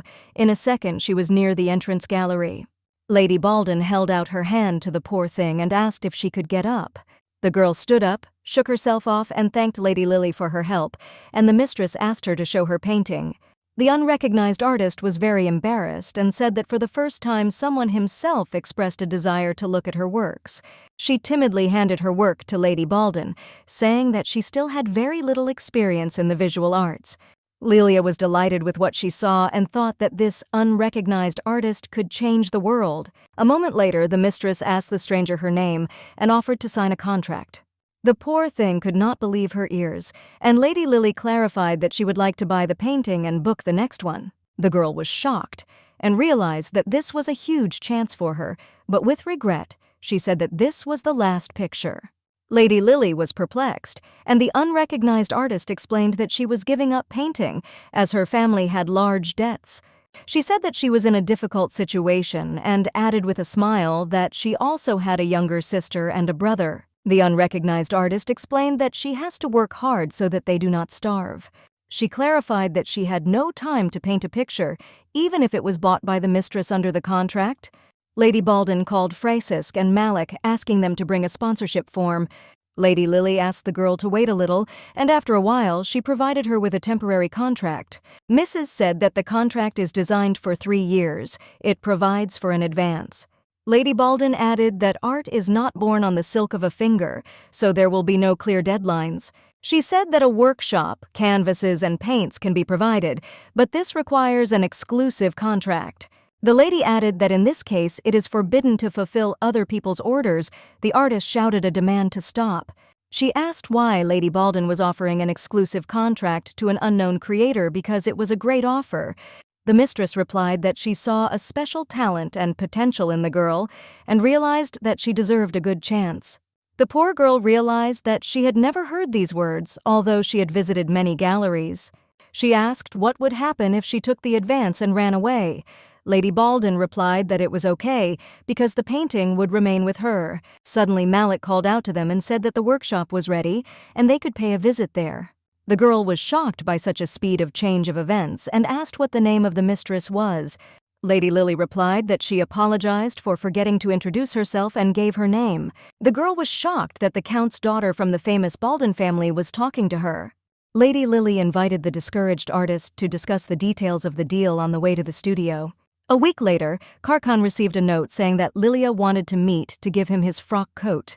The young duke breathed a sigh of relief that the girl had contacted him after all, because he had drunk a lot and behaved ugly the last time they met. The guy decided that this time he would look dignified in the eyes of the lady and asked the assistant if his outfit was too open. Tessian laughed and replied that, in the first place, this outfit suits the master very well, and in the second place, it adds to his charm. The personal assistant of Mr. Karhan said that these clothes emphasize the virtues and overall attractiveness of his master. He added that the master needs to dress like this more often to stand out, especially since Lady Baldwin will like such an image. The young duke replied that in that case he agreed, and added that he had been feeling someone's prickly gaze on him lately. Unknown, who was secretly following Karkan, speculated that the object of surveillance was considered a bloodthirsty killer from the battlefield. It was common knowledge that Mr. Avanthion ruthlessly destroyed anyone who approached him. However, now there are rumors that his temper has softened, which means that perhaps the unknown will be able to make useful acquaintances. After a while, as if by chance, he approached the young Duke and said that he had not expected to meet him there. The stranger explained that he had noticed Mr. Evanthion and could not believe his eyes, so he decided to come up and say hello to make sure. He asked to sit down at the young Duke's table and introduced himself as Alfred of Viscount Smith's family. The guy noted that he was sorry that he was not able to talk when meeting at the banquet. I noticed that Mr. Evanthion had a book in his hands about the basics of love relationships and thought that he had suspicious taste. The young man exclaimed enthusiastically that he did not know that the young Duke also liked to read and noted that this book was very entertaining. Karkan thought that for the first time he was meeting a person who immediately had an excellent first impression. He wondered if he would be friends with Alfred and decided to use the method that Lilia had recently taught. Mr. Evanthion concluded that then she would definitely praise him Lady Balden. When Alfred told something, Karkan simply repeated a word from his speech with a questioning intonation.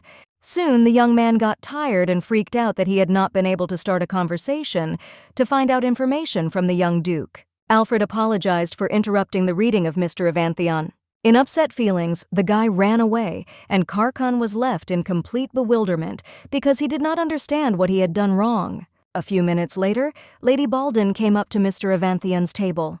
He jumped up from his seat and noted that they had not seen or talked for a long time. The girl explained that she was busy with work. She noticed that Karkan was finishing reading a textbook about relationships that she had given him earlier.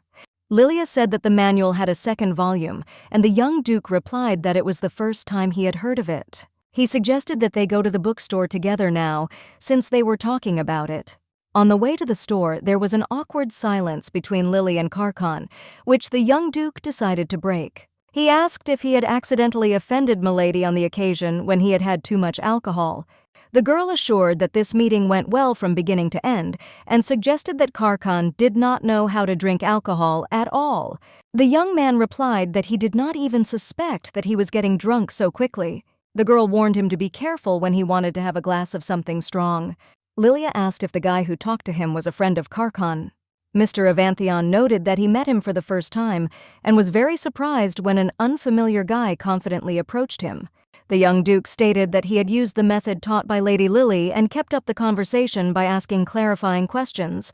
He said that it seemed to him that he had made a mistake somewhere and something went wrong because the interlocutor apologized sharply and ran away. The girl thought that Karhan still had problems with communication, so she needed to help him. Lily promised that she would train with the young Duke later on. The guy suggested that the girl with her communication skills had many friends, but she replied that she had no friends at all. Lilia clarified that she had friends as a child, but when she grew up, she realized that they were friends with her only because of money.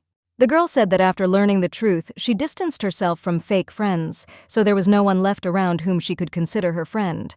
She added that when she became an adult, confident and straightforward, she stopped feeling the need to meet new friends. Lilia wondered if her relationship with Karkan could be called friendly, even though they were united by one goal. The girl thought that she and Karkan were like-minded and communicated without any pretense. Their relationship could be called friendship. Suddenly, Lilia happily declared that Karkan was her only friend, but she saw confusion and shock on the guy's face. She realized that she shouldn't have said it out loud and added that this confession should not make the guy feel obligated. The girl asked herself if they could remain good friends if they were careful and kept their distance. Mr. Evanthion thought it was incredibly pleasant that Lady Balden appreciated and trusted him so much that she called him a friend. However, for some reason at this moment, Karkan's heart felt heavy. When a couple of fake lovers entered the bookstore, they did not find a seller in their place. Lilia and Karkan agreed to split up and look for him.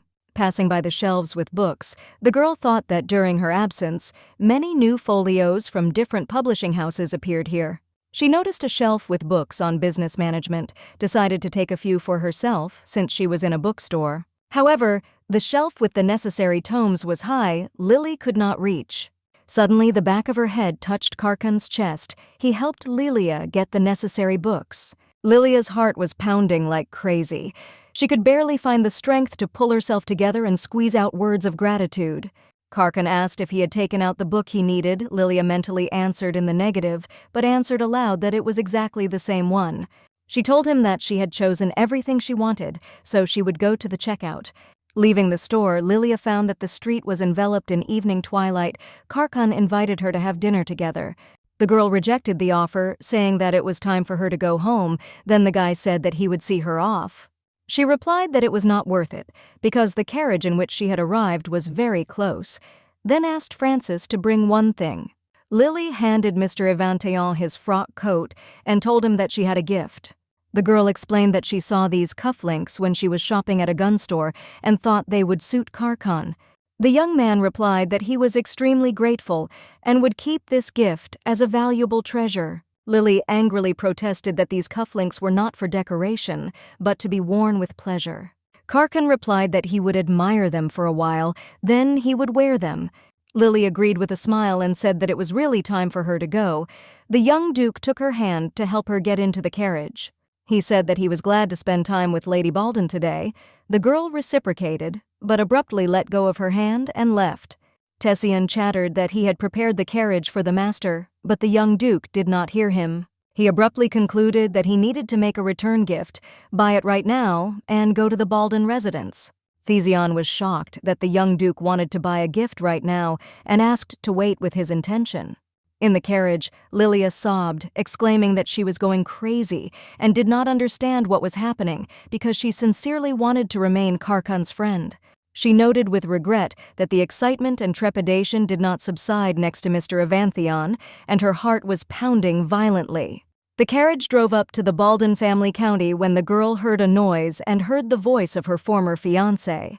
He demanded to tell the girl that he was here. She opened the carriage door, but when she met Richard's eyes, she immediately regretted it. She could not believe that the scoundrel had appeared, although he had not been protruding for a long time, and assumed that he was up to something. The former lover asked the girl to go out for a while to talk. Francis and Malik tried to calm Mr. Richard. He was indignant that the commoners allowed themselves to treat him like this. Lady Baldwin concluded that the knights would not be able to deal with her enraged former fiancé and decided to intervene. She opened the door of the carriage and reminded Richard that she had asked him not to mess with her. The guy wanted to come closer to the carriage, but Francis stopped him and asked him not to approach even a step. Richard asked the girl not to be heartless and not to be angry because he wanted to tell interesting information about Mr. Evantayon. Richard said that Lilia's new lover was hiding something, and the girl asked why he was trying to slander Karkan. She advised her ex-fiancé to get out of sight, but he was indignant that he wanted to protect Lily and she was chasing him away. The girl angrily said that she did not want to listen to anything and ordered the coachman to go and began to close the door. Richard stopped her abruptly by hitting the wall of the carriage and shouted menacingly that he had not finished speaking. Lily was insanely frightened. Suddenly, a man's voice was heard, asking what was going on here. This formidable man turned out to be Mr. Evantayon, who grabbed the hand of Lilia's distraught ex-fiancé. Richard was glad to see Karhan and said that it was just in time, as they were discussing how he had ingratiated himself with Lady Baldwin. Lilia's ex-fiancé said that he knows that Karkan deceived the girl because he is not the real heir. The girl did not want to believe that the words of the vile and deceitful former lover could be true, because Karkan did not protest in any way. Richard grinned and said that it was enough to pretend and lead his naive bride by the nose. Lilia threw open the doors of the carriage and demanded to stop, and Richard replied with a grin that the girl probably did not understand what was happening. He clarified that Mr. Karkan deceived Lady Baldwin, fooled her with a promise to use the power that the title gives. Richard added that Karkan was only a puppet. The girl indignantly asked, "So what?" She asked the former chosen one if he really expected that this information would make Lilia return to him. She said she knew Richard was a scoundrel, but she didn't expect him to fall low enough to dig through other people's dirty laundry. Lilia told Karkan that they had something to discuss, and Richard asked the girl to stop and listen to him. At the entrance to the carriage, Lady Baldwin turned sharply and firmly declared that she had only one thing in common with her former fiancé. The girl said that she was still waiting for Richard's signed consent to break off the engagement and ordered the cab to leave. When the girl's carriage was out of sight, Richard said through clenched teeth that she would regret it. Karkan apologized for not reporting this information for a long time. He explained that he had been waiting for the right moment and was choosing his words, then added that in truth, His own family did not like him. The girl finally realized why she was so uncomfortable in the Avanthion family mansion. Then she smiled, assured the guy that everything was fine, and asked him to continue. He said that the family had long treated him badly, although when he was very young, he fell asleep in his mother's arms under her cradle. Karkan added that at some point, his mother's attitude towards him became cold. He did not understand what he had done wrong.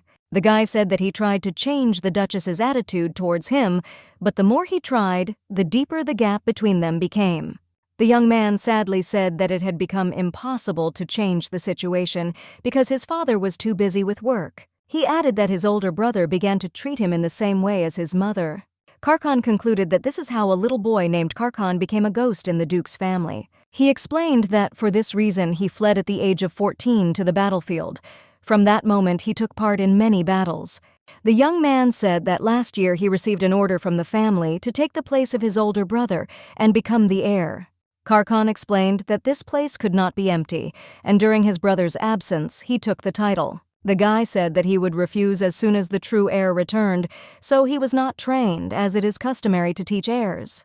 Karhan asked if he had disappointed Lilia much and said that he was really sorry. The girl thought, if you forget about emotions, it is probably better to terminate the contract and start looking for other ways to break off the engagement. She suggested that it would be much better because, as it turned out, it would be difficult for them to remain good friends. Then the girl decided to pretend that nothing had happened, and as if nothing had happened, she asked Mr. Avanthion why he had come.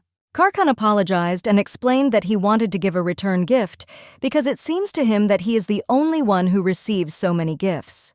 Lilia thought that she could not and did not want to pretend that nothing had happened.